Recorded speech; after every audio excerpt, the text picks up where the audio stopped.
ಪ್ರೀತಿಯುಳ್ಳ ಪರಲೋಕದಲ್ಲಿರುವ ನಮ್ಮ ತಂದೆಯೇ, ಅಪ್ಪ, ಮುಂಜಾನೆಯಿಂದ ಹಿಡಿದು ಈಗಿನವರೆಗೆ ನಿಮ್ಮ ವಾಕ್ಯಗಳನ್ನು ನಾವು ಆಲೋಚನೆ ಮಾಡಬೇಕಾದ್ರೆ ಅದನ್ನು ಜೀರ್ಣಿಸ್ಕೊಳ್ಳಿಕ್ಕೆ ನಮಗೆ ಬೇಕಾಗಿರುವಂಥ ಶಕ್ತಿಯನ್ನು ನೀವು ಕೊಟ್ಟಿದ್ದೀರಾ ಅಪ್ಪ.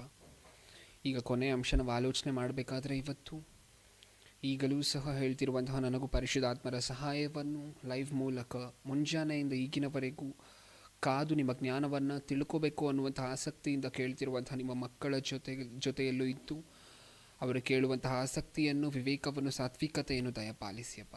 ನನ್ನ ಪ್ರಾರ್ಥನೆಯನ್ನು ಯೇಸು ಕ್ರಿಸ್ತರ ನಾಮದಲ್ಲಿ ಸಮರ್ಪಿಸಿ ಬೇಡಿಕೊಳ್ಳುತ್ತಿದ್ದೇನೆ, ಪರಲೋಕದಲ್ಲಿರುವ ನಮ್ಮ ತಂದೆಯೇ, ಆಮೆನ್. ಪ್ರಿಯರಾದ ದೇವಜನರೇ, ಇವತ್ತಿಗೆ ಕೊನೆಯದಾಗಿ ಏರ್ಪಡಿಸಲಾಗಿರುವಂತಹ ಅಂಶದ ಹೆಸರು ಸ್ವರ್ಗವು ನರಕವು ನಿಜವಾಗಲೂ ಇವೆಯಾ? ಮತ್ತೊಮ್ಮೆ ಹೇಳ್ತಿದ್ದೀನಿ ಪ್ರಿಯರೇ, ಅಂಶದ ಹೆಸರು ಸ್ವರ್ಗವು ನರಕವು ನಿಜವಾಗಲೂ ಇವೆಯಾ? ಮುಂಜಾನೆ ಶುರು ಮಾಡಿದ ತಕ್ಷಣ ನಾನು ನಿಮಗೊಂದು ಮಾತು ಹೇಳಿದೆ.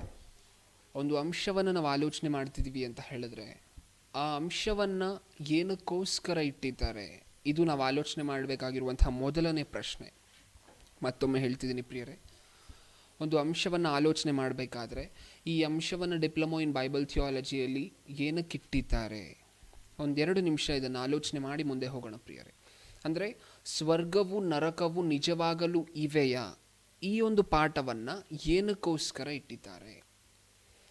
ಪ್ರಿಯರೇ, ಈ ಪ್ರಪಂಚದಲ್ಲಿ 3 ವರ್ಗದ ಜನರು ನಮ್ಮ ಕಣ್ಣಿಗೆ ಕಾಣಿಸ್ತಾರೆ. ಅದರಲ್ಲಿ ಮೊದಲನೆಯ ವರ್ಗದ ಜನ ಈ ಭೂಮಿ ಮೇಲೆ ಜೀವಿಸ್ತಿರ್ತಾರೆ ಪ್ರಿಯರೇ. ಅವ್ರನ್ನ ಸ್ವರ್ಗ ನರಕದ ಬಗ್ಗೆ ಅವರ ಅಭಿಪ್ರಾಯವನ್ನು ನೀವು ಕೇಳಿದ್ರಿ ಅಂದ್ಕೊಳ್ಳಿ. ಈ ಮೊದಲನೇ ವರ್ಗದ ಜನ ಏನು ಮಾತಾಡ್ತಾರೆ ಗೊತ್ತಾ?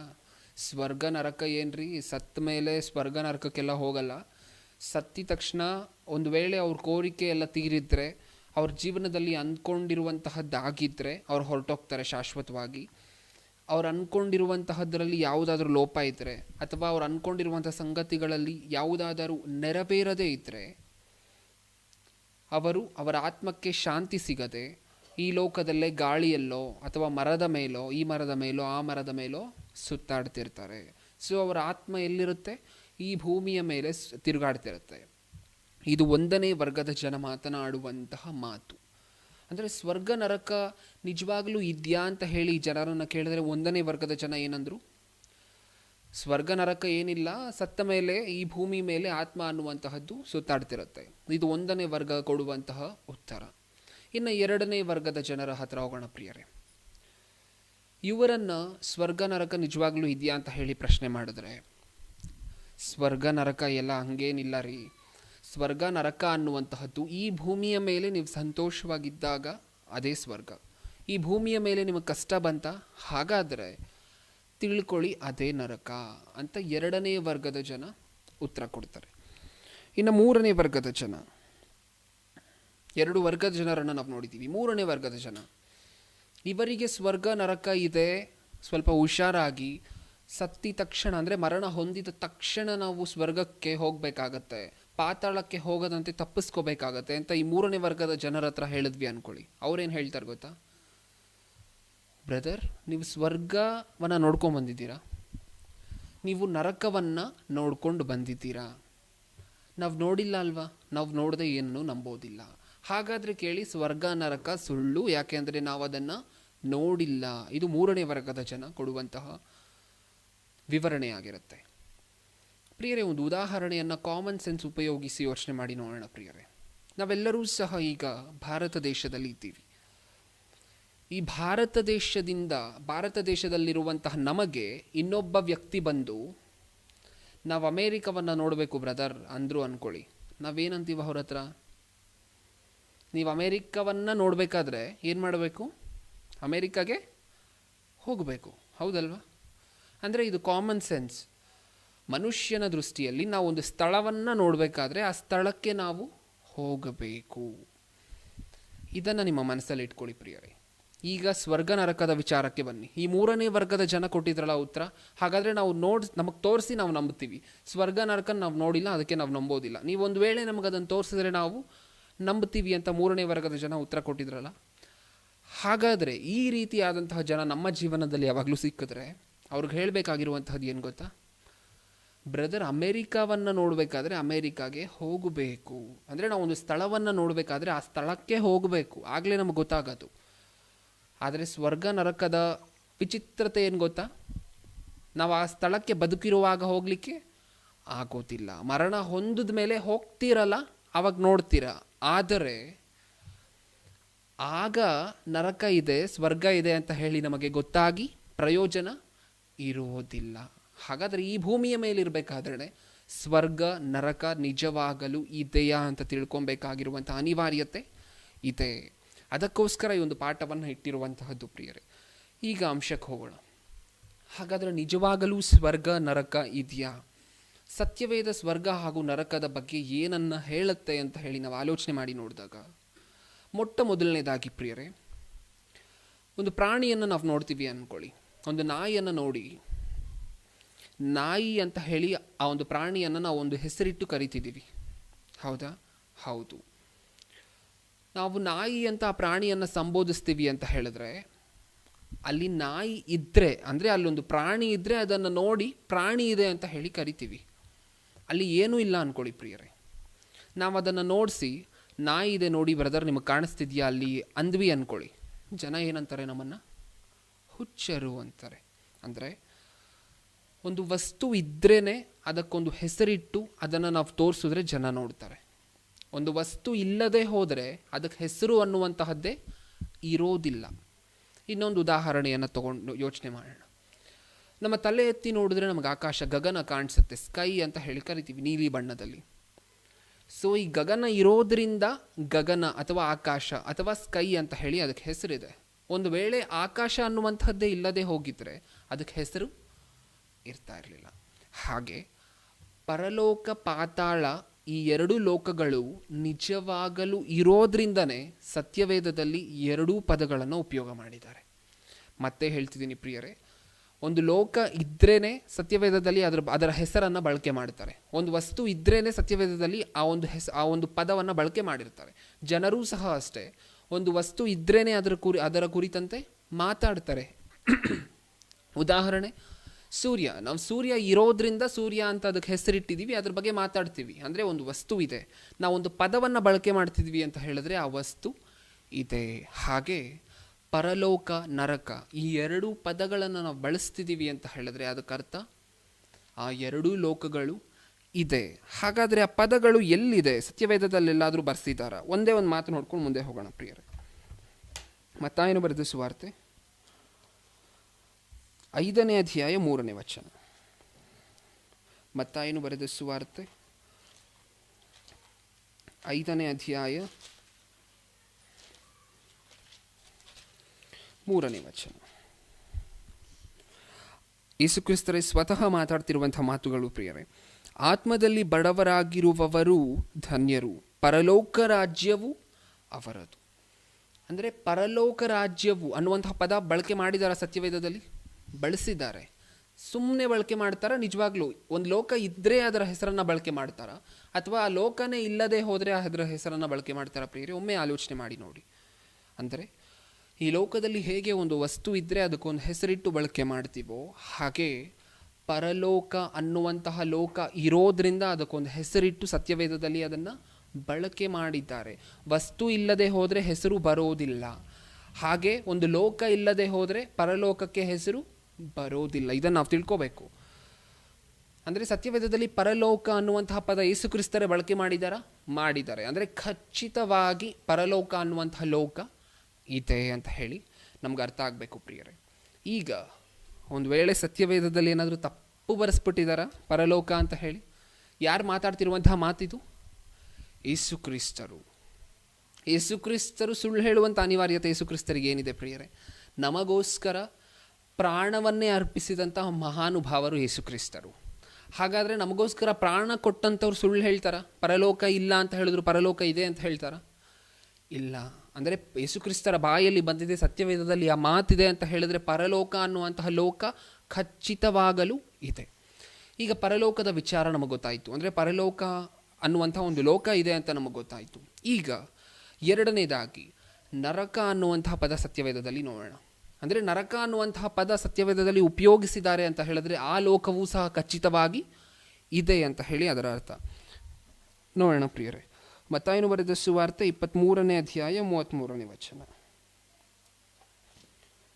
ಮತ್ತಾಯನು ಬರೆದ ಸುವಾರ್ತೆ 23ನೇ ಅಧ್ಯಾಯ 33ನೇ ವಚನ. 23:33. ಹಾವುಗಳೇ, ಸರ್ಪ ಜಾತಿಯವರೇ, ನರಕ ದಂಡನೆಗೆ ಹೇಗೆ ತಪ್ಪಿಸಿಕೊಂಡಿರಿ. ಇಲ್ಲೊಂದು ಪದವನ್ನು ಬಳಕೆ ಮಾಡಿದ್ದಾರೆ ನೋಡಿ ಪ್ರಿಯರೇ.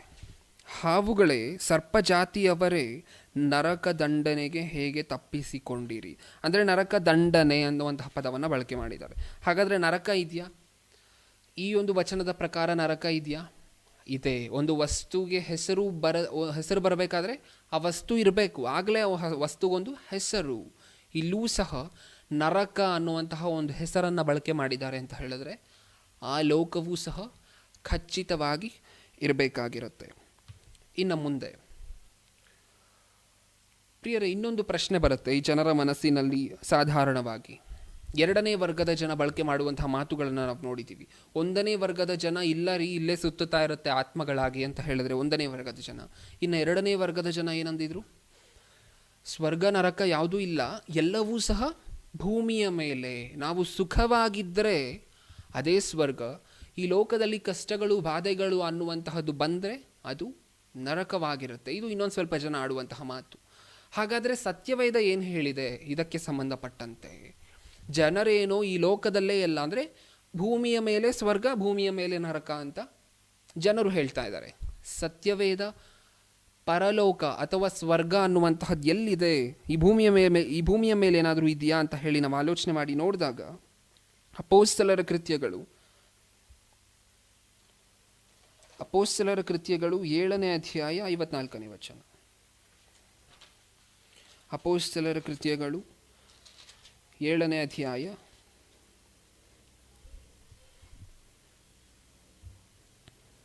54ನೇ ವಚನ. ಈ ಮಾತುಗಳನ್ನು ಕೇಳಿ ಅವರು ರೌದ್ರ ಮನಸ್ಸುಳ್ಳವರಾಗಿ ಅವನ ಮೇಲೆ ಹಲ್ಲು ಕಡಿದರು. ಆದರೆ ಅವನು ಪವಿತ್ರಾತ್ಮ ಭರಿತನಾಗಿ ಆಕಾಶದ ಕಡೆಗೆ ದೃಷ್ಟಿಸಿ ನೋಡಿ ದೇವರ ಪ್ರಭಾವವನ್ನು, ದೇವರ ಬಲಗಡೆಯಲ್ಲಿ ನಿಂತಿದ್ದ ಯೇಸುವನ್ನು ಕಂಡು, ಈಗೋ ಆಕಾಶವು ತೆರೆದಿರುವುದನ್ನು, ಮನುಷ್ಯಕುಮಾರನು ದೇವರ ಬಲಗಡೆಯಲ್ಲಿ ನಿಂತಿರುವುದನ್ನು ನೋಡುತ್ತೇನೆ ಎಂದು ಹೇಳಿದನು. ಇಲ್ಲಿ ಏನು ಬಳಕೆ ಮಾಡಿದ್ದಾರೆ ಪ್ರಿಯರೇ? ಒಬ್ಬ ವ್ಯಕ್ತಿ ಅಂದರೆ ಸ್ಟೆಫೇನನು ಆಕಾಶದ ಕಡೆಗೆ ನೋಡಿದಾಗ ಯಾರು ಕಾಣಿಸ್ತಾರಂತೆ?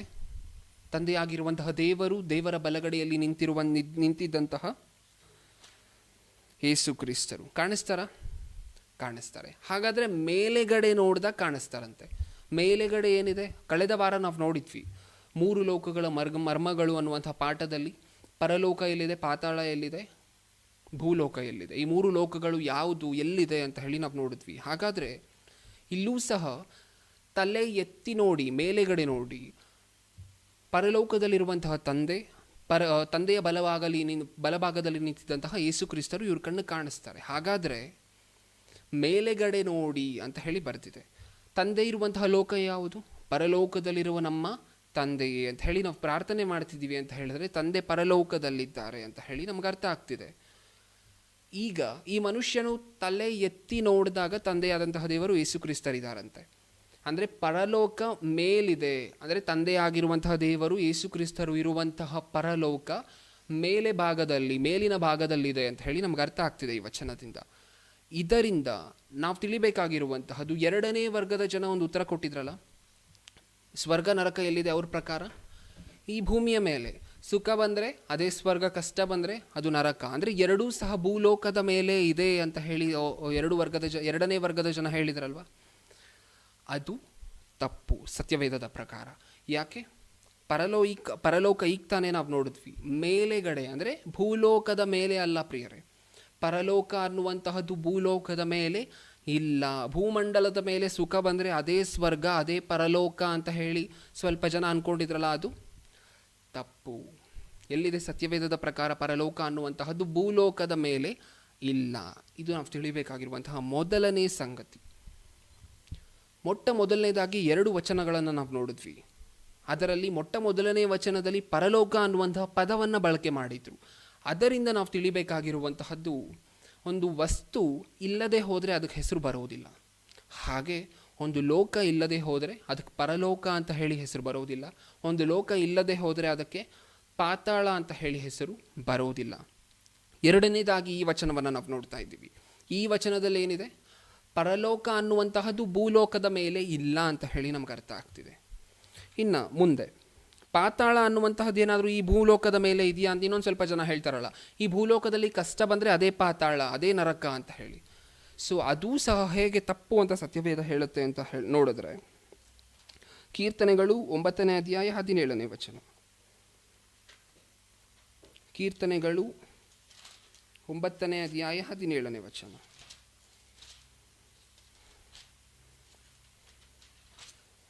ಒಂಬತ್ತು 17.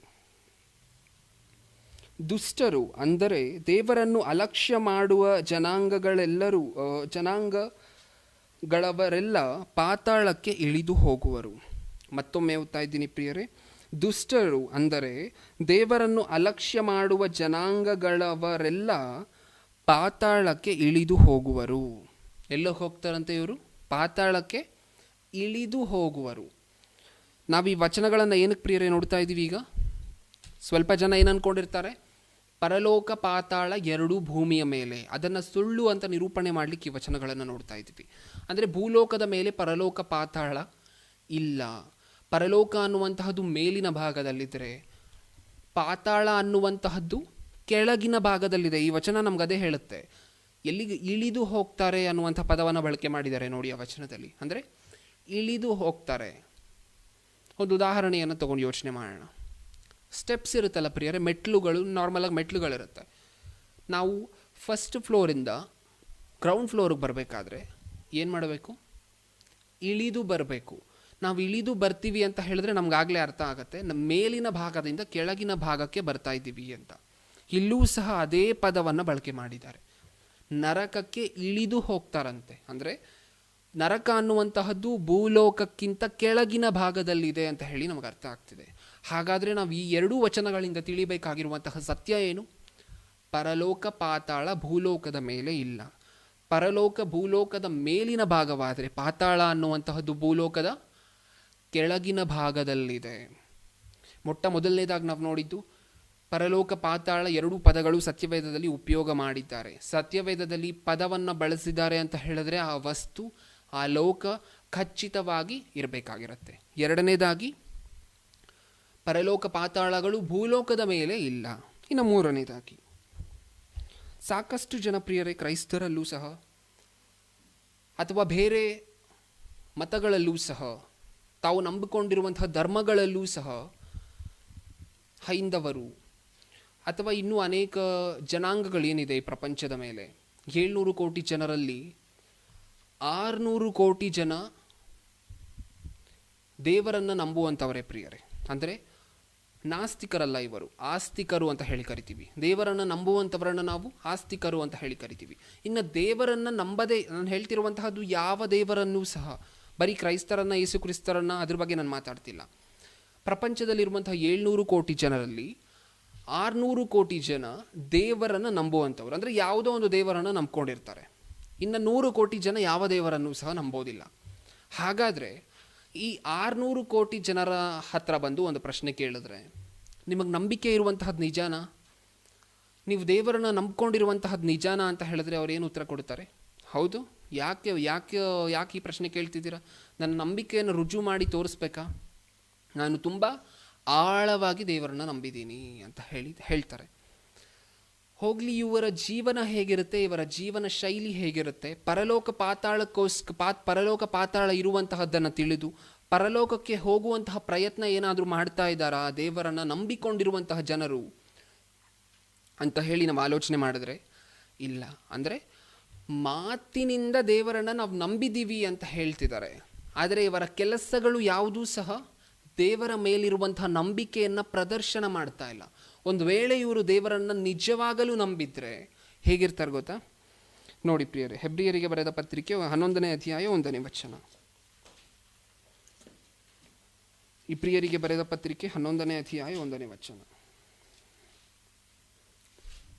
ನಂಬಿಕೆಯೋ ನಾವು ನಿರೀಕ್ಷಿಸುವವುಗಳ ವಿಷಯವಾಗಿ ಭರವಸೆದಿಂದಿರುವುದು ಕಣ್ಣಿಗೆ ಕಾಣದವುಗಳನ್ನು ನಿಜವೆಂದು ತಿಳಿಕೊಳ್ಳುವುದು ಆಗಿದೆ. ನಂಬಿಕೆ ಅಂದರೆ ಏನಂತೆ? ನಾವು ನಿರೀಕ್ಷಿಸುವವುಗಳ ವಿಷಯವಾಗಿ ಭರವಸೆದಿಂದಿರುವುದು ಕಣ್ಣಿಗೆ ಕಾಣದವುಗಳನ್ನು ನಿಜವೆಂದು ತಿಳಿದುಕೊಳ್ಳುವುದು ಆಗಿದೆ. ನಂಬಿಕೆ ಅಂದರೆ ಏನು? ಕಣ್ಣಿಗೆ ಕಾಣದಿರುವವುಗಳನ್ನು ನಿಜವೆಂದು ತಿಳಿದುಕೊಳ್ಳುವುದು. ಅಂದರೆ ಕಣ್ಣಿಗೆ ಕಾಣದೇ ಇರುವುದು ಇದೆ ಅಂತ ಹೇಳಿ ನಂಬುವಂತಹದ್ದೇ ವಿಶ್ವಾಸ. ಪ್ರಿಯರೇ, ದೇವರನ್ನು ನಾವು ಯಾವಾಗಲಾದರೂ ಮುಖಾಮುಖವಾಗಿ ನೋಡಿದ್ದೀವಾ? ಇಲ್ಲ. ನಂಬಿಕೆ ಅಂದರೆ ಏನು? ನಾವು ದೇವರನ್ನು ನೋಡಿಲ್ಲ, ಆದರೂ ಸಹ ದೇವರನ್ನು ನಂಬಬೇಕು. ಅದು ನಂಬಿಕೆ. ಈ ಪ್ರಪಂಚದ ದೃಷ್ಟಿಯಲ್ಲಿ ನಂಬಿಕೆ ಅಂದರೆ ಏನು ಗೊತ್ತಾ ಪ್ರಿಯರೇ?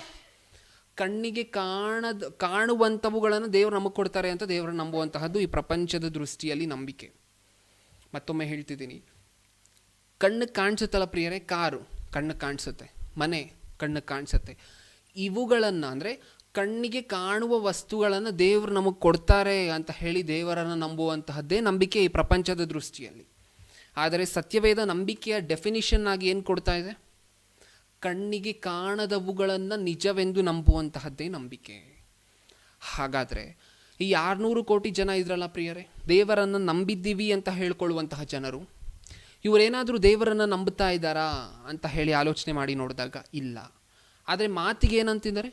ನಾವು ದೇವರನ್ನು ನಂಬಿದ್ದೀವಿ, ನಾವು ದೊಡ್ಡ ದೊಡ್ಡ ಭಕ್ತರು. ಹೇಗೆ ಹೇಳ್ಬೋದು ಈ 600 ಕೋಟಿ ಜನರು ಸಹ ದೇವರನ್ನು ನಂಬಿಲ್ಲ ಅಂತ ಹೇಳಿ? ಈ 600 ಕೋಟಿ ಜನರು ಸಹ ದೇವರ ಹತ್ರ ಏನಕ್ಕೋಸ್ಕರ ಬರ್ತಾರೆ? ಕಣ್ಣಿಗೆ ಕಾಣುವವುಗಳನ್ನು ದೇವರು ನಮಗೆ ಕೊಡ್ತಾರೆ ಅನ್ನುವಂಥ ನಂಬಿಕೆಯಲ್ಲಿ ಬರ್ತಾರೆ. ಅಂದರೆ ಇವರು 600 ಕೋಟಿ ಜನರು ಕಣ್ಣಿಗೆ ಕಾಣದೇ ಇರುವಂಥದ್ದು ಇದೆ ಅಂತ ಹೇಳಿ ನಂಬುತ್ತಾ ಇಲ್ಲ. ದೇವರನ್ನು ನಾವು ನೋಡಿಲ್ಲ, ಆದರೂ ಸಹ ದೇವರಿದ್ದಾರೆ ಅಂತ ನಂಬಬೇಕು. ಪರಲೋಕವನ್ನು ಈ ಲೋಕದಿಂದ ನಾವು ನೋಡಲಿಕ್ಕೆ ಸಾಧ್ಯ ಇಲ್ಲ, ಪಾತಾಳವನ್ನು ಈ ಲೋಕದಿಂದ ನಾವು ನೋಡಲಿಕ್ಕೆ ಸಾಧ್ಯ ಇಲ್ಲ, ಆದರೂ ಸಹ ಪರಲೋಕ ಪಾತಾಳಗಳು ಇದೆ ಅಂತ ಹೇಳಿ ನಂಬಬೇಕು. ದೇವರು ಕಣ್ಣಿಗೆ ಕಾಣದೇ ಹೋದರೂ ದೇವರು ಇದ್ದಾರೆ ಅಂತ ಹೇಳಿ ನಂಬಬೇಕು. ಅಪವಾದಿ ನಮ್ಮ ಕಣ್ಣಿಗೆ ಕಾಣೋದಿಲ್ಲ, ಆದರೂ ಸಹ ಅಪವಾದಿಯಿಂದ ಎಚ್ಚರಿಕೆಯನ್ನು ವಹಿಸಬೇಕು. ಹಾಗಾದರೆ ಕಣ್ಣಿಗೆ ಕಾಣದೇ ಇರುವಂತಹದ್ದನ್ನು ನಂಬುವಂತಹದ್ದೇ ನಂಬಿಕೆ, ವಿಶ್ವಾಸ. ಒಂದು ವೇಳೆ ಈ ಪ್ರಪಂಚದ ಜನರಿಗೆ ಪರಲೋಕ, ಸ್ವರ್ಗ ಇದೆ, ನರಕ ಇದೆ, ನೀವು ಹುಷಾರಾಗಿರಬೇಕು, ಈ ಲೋಕದಲ್ಲಿ ದೇವರಿಗೋಸ್ಕರ ಬದುಕಿದ್ರೇ ನೀವು ನರಕದಿಂದ ತಪ್ಪಿಸ್ಕೋಬೋದು, ಆವಾಗಲೇ ನಿಮಗೆ ಪರಲೋಕ ಸಿಗುತ್ತೆ ಅಂತ ಹೇಳಿದ್ರಿ ಅಂದ್ಕೊಳ್ಳಿ. ಅವ್ರು ಯಾರೂ ಸಹ ಬಹುತೇಕ ಜನರು ಇದರಲ್ಲಿ ಆಸಕ್ತಿಯನ್ನು ತೋರಿಸೋದಿಲ್ಲ ಪ್ರಿಯರೇ. ಯಾಕೆ? ನಂಬಿಕೆ ಅನ್ನುವಂಥದ್ದು ಇವರಲ್ಲಿ ಇಲ್ಲ. ದೇವರನ್ನು ಇವರು ನಂಬಿಲ್ಲ. ಒಂದು ವೇಳೆ ನಂಬಿದ್ರೂ ಸಹ ಕಣ್ಣಿಗೆ ಕಾಣುವವುಗಳನ್ನು ದೇವರು ಕೊಡ್ತಾರೆ ಅಂತ ನಂಬಿದ್ದಾರೆ ಬಿಟ್ಟರೆ, ಕಣ್ಣಿಗೆ ಕಾಣದೇ ಇರುವಂಥವುಗಳು ನಿಜವಾಗಲು ಇವೆ ಅಂತ ಹೇಳಿ ಇವರು ದೇವರನ್ನು ನಂಬಿಲ್ಲ. ಇನ್ನೊಂದು ವಚನವನ್ನು ನೋಡೋಣ ಪ್ರಿಯರೇ. ಇಬ್ರಿಯರಿಗೆ ಬರೆದ ಪತ್ರಿಕೆ 11ನೇ ಅಧ್ಯಾಯ 3ನೇ ವಚನ. ಇಬ್ರಿಯರಿಗೆ ಬರೆದ ಪತ್ರಿಕೆ 11ನೇ ಅಧ್ಯಾಯ 3ನೇ ವಚನ. ಲೋಕಗಳು ದೇವರ ಮಾತಿನಿಂದ ನಿರ್ಮಿತವಾದವೆಂದು ನಂಬಿಕೆಯಿಂದಲೇ ನಾವು ತಿಳಿದುಕೊಂಡು ಕಾಣಿಸುವ ಈ ಜಗತ್ತು ದೃಶ್ಯ ವಸ್ತುಗಳಿಂದ ಉಂಟಾಗಲಿಲ್ಲವೆಂದು ಗ್ರಹಿಸುತ್ತೇವೆ. ಪ್ರಿಯರೇ, ಈ ವಚನದಲ್ಲಿ ಗ್ರಹಿಸಬೇಕಾಗಿರುವಂತಹ ಸಂಗತಿ ಸಾಕಷ್ಟು ಇದೆ. ಮತ್ತೆ ಓದ್ತಾ ಇದ್ದೀನಿ ನೋಡಿ. ಲೋಕಗಳು ಮೊದಲನೆಯ ಪದದಲ್ಲಿ ಎಷ್ಟೊಂದು ಅರ್ಥ ಇದೆ ಪ್ರಿಯರೇ. ಲೋಕ ಅನ್ನುವಂಥ ಪದ ಬಳಕೆ ಮಾಡಿದಾರ, ಲೋಕಗಳು ಅನ್ನುವಂಥ ಪದ ಬಳಕೆ ಮಾಡಿದಾರ. ಯಾವ ಪದ ಬಳಕೆ ಮಾಡಿದ್ದಾರೆ? ಲೋಕಗಳು, ಪ್ಲೂರಲ್, ಹೌದಲ್ವಾ? ಲೋಕ ಅಂತ ಬಳಕೆ ಮಾಡಿದರೆ ಇದು ಇರೋದು ಒಂದೇ ಲೋಕ, ಅದು ಭೂಲೋಕ ಅಂತ ನಾವು ಅನ್ಕೋಬೋದಿತ್ತು. ಆದರೆ ಇಲ್ಲಿ ಏನಂತ ಬಳಕೆ ಮಾಡಿದ್ದಾರೆ? ಲೋಕಗಳು ಅಂದರೆ ಇರುವಂತಹದ್ದು ಒಂದು ಲೋಕ ಅಲ್ಲ ಅಂತ ಹೇಳಿ ನಮ್ಗೆ ಅರ್ಥ ಆಗ್ತಿದೆ. ಅಂದರೆ ಒಂದು ಲೋಕಕ್ಕಿಂತ ಜಾಸ್ತಿ ಲೋಕ ಇದೆ ಅಂತ ಹೇಳಿ ಇದೊಂದೇ ಪದದಿಂದ ನಮ್ಗೆ ಅರ್ಥ ಆಗ್ತಿದೆ. ಅಂದರೆ ಪರಲೋಕ, ಪಾತಾಳ, ಭೂಲೋಕ ಅನ್ನುವಂತಹದ್ದು ಬೇರೆ ಬೇರೆ ಲೋಕಗಳು. ಅದೇ ಅರ್ಥವನ್ನು ತಿಳಿಸುತ್ತೆ ಮೊದಲನೇ ಪದ. ಲೋಕಗಳು ದೇವರ ಮಾತಿನಿಂದ ನಿರ್ಮಿತವಾದವೆಂದು ನಂಬಿಕೆಯಿಂದಲೇ ನಾವು ತಿಳಿದುಕೊಂಡು. ಈ ಲೋಕ ಸೃಷ್ಟಿಯಾಗ್ಲಿಕ್ಕೆ ಮೊದಲು, ಆದಾಮನನ್ನು ಸೃಷ್ಟಿ ಮಾಡಲಿಕ್ಕೆ ಮೊದಲು, ಆದಿಕಾಂಡ 1ನೇ ಅಧ್ಯಾಯ 1ನೇ ವಚನ ನಮಗೆಲ್ಲರಿಗೂ ಗೊತ್ತು. ಆದಿಯಲ್ಲಿ ದೇವರು ಭೂಮಿ ಆಕಾಶಗಳನ್ನು ಉಂಟು ಮಾಡಿದನು. ಹಾಗಾದರೆ ಈ ಭೂಮಿ ಆಕಾಶಗಳು ದೇವರ ಮಾತಿನಿಂದ ಸೃಷ್ಟಿಯಾಯಿತು ಅಂತ ನಾವು ನೋಡಿದ್ವಾ ಪ್ರಿಯರೇ? ಹೋಗಲಿ, ನಾವು ಹುಟ್ಟಿದ್ವಾ ಆ ಕಾಲದಲ್ಲಿ? ಫಿಸಿಕಲ್ ಆಗಿ ಹುಟ್ಟಿದ್ವಾ? ಇಲ್ಲ, ಹುಟ್ಟಿರಲಿಲ್ಲ. ಲೋಕಗಳು ದೇವರ ಮಾತಿನಿಂದ ನಿರ್ಮಿತವಾದವು ಅಂತ ಸತ್ಯವೇದದಲ್ಲಿ ಒಂದು ವಚನ ಇದೆ. ಆ ವಚನದ ಪ್ರಕಾರ ನಾವೆಲ್ಲರೂ ಸಹ ಏನಂತ ನಂಬ್ತಾ ಇದ್ದೀವಿ? ಈ ಲೋಕ ಹೌದು ದೇವರ ಮಾತಿನಿಂದಲೇ ಉಂಟಾಗಿದೆ. ಏಕೆಂದರೆ ಈ ಲೋಕ ಸೃಷ್ಟಿಯಾಗಬೇಕಾದ್ರೆ ನಾವು ಯಾರೂ ಹುಟ್ಟಿರಲಿಲ್ಲ. ಆದರೂ ಸಹ ನಮ್ಮ ನಂಬಿಕೆ ಏನು? ಈ ಲೋಕ ದೇವರ ಮಾತಿನಿಂದ ಸೃಷ್ಟಿಯಾಗಿದೆ. ಅಂದರೆ ನೋಡದೇ ಇರುವಂತಹದ್ದನ್ನು ನಂಬ್ತಾ ಇದ್ದೀವ? ಹೌದು, ನೋಡದೇ ಇರುವಂತಹದ್ದನ್ನು ನಂಬ್ತಾ ಇದ್ದೀವಿ. ಹಾಗಾದರೆ ಇದೇ ನಿಜವಾಗಲೂ ನಂಬಿಕೆ. ಈ ಪ್ರಪಂಚಕ್ಕೆ ಪರಲೋಕ ಪಾತಾಳ ಇದೆ ಅಂತ ಹೇಳಿ ಅರ್ಥ ಆಗಿಲ್ಲ. ಯಾಕೆ ಗೊತ್ತಾ? ಅವರಲ್ಲಿ ನಂಬಿಕೆ ಅನ್ನುವಂತಹದ್ದು ಇಲ್ಲ. ನಂಬಿಕೆ ಅಂದರೆ ಏನು? ಕಣ್ಣಿಗೆ ಕಾಣದೇ ಇರುವಂತಹ ವಸ್ತುಗಳನ್ನು ನಂಬುವಂತಹದ್ದು. ಈ ಪ್ರಪಂಚ ನೋಡಿ ನೋಡಿ ನೋಡಿ ನೋಡುವಂತಹದ್ದನ್ನು, ಅಂದರೆ ಕಣ್ಣಿಗೆ ಕಾಣುವಂಥವುಗಳನ್ನು ಮಾತ್ರ ನಂಬುತ್ತಾರೆ ಪ್ರಿಯರೇ. ಎಲ್ಲಿ ತೋರಿಸು, ಎಲ್ಲಿ ನನಗೆ ತೋರಿಸಿ. ಯಾವಾಗಲೇ ನಾನು ನಂಬೋದು. ಪ್ರೂಫ್ ಕೇಳ್ತಾರೆ, ಏನೇ ಹೇಳಿದ್ರು ಈ ಪ್ರಪಂಚ. ಅದಕ್ಕೋಸ್ಕರ ಪ್ರೂಫ್ ಆಗಿ ಸತ್ಯವೇದದಲ್ಲಿ ಸಾಕಷ್ಟು ಬರೆಸಿದ್ದಾರೆ. ಆದರೂ ಸಹ ನೋಡದೆ ಕಣ್ಣಿಗೆ ಕಾಣದೇ ಇರುವಂಥವುಗಳನ್ನು ನಂಬಬೇಕು. ಅದೇ ನಂಬಿಕೆ. ಆ ರೀತಿ ನಂಬುದವರಿಗೆ ಮಾತ್ರ, ಆ ರೀತಿ ನಂಬಿಕೆ ಇಟ್ಟಂಥವರಿಗೆ ಮಾತ್ರ ಪರಲೋಕ ಪಾತಾಳ ಇದೆ ಅಂತ ಹೇಳಿ ಅರ್ಥ ಆಗುವಂತಹದ್ದು. ಈಗ ಈ ವಚನವನ್ನು ಮತ್ತೆ ಓದಿ ನೋಡೋಣ ಪ್ರಿಯರೇ. ಲೋಕಗಳು ದೇವರ ಮಾತಿನಿಂದ ನಿರ್ಮಿತವಾದವೆಂದು ನಂಬಿಕೆಯಿಂದಲೇ ನಾವು ತಿಳಿದುಕೊಂಡು ಕಾಣಿಸುವ ಈ ಜಗತ್ತು ದೃಶ್ಯ ವಸ್ತುಗಳಿಂದ ಉಂಟಾಗಲಿಲ್ಲವೆಂದು ಗ್ರಹಿಸುತ್ತೇವೆ.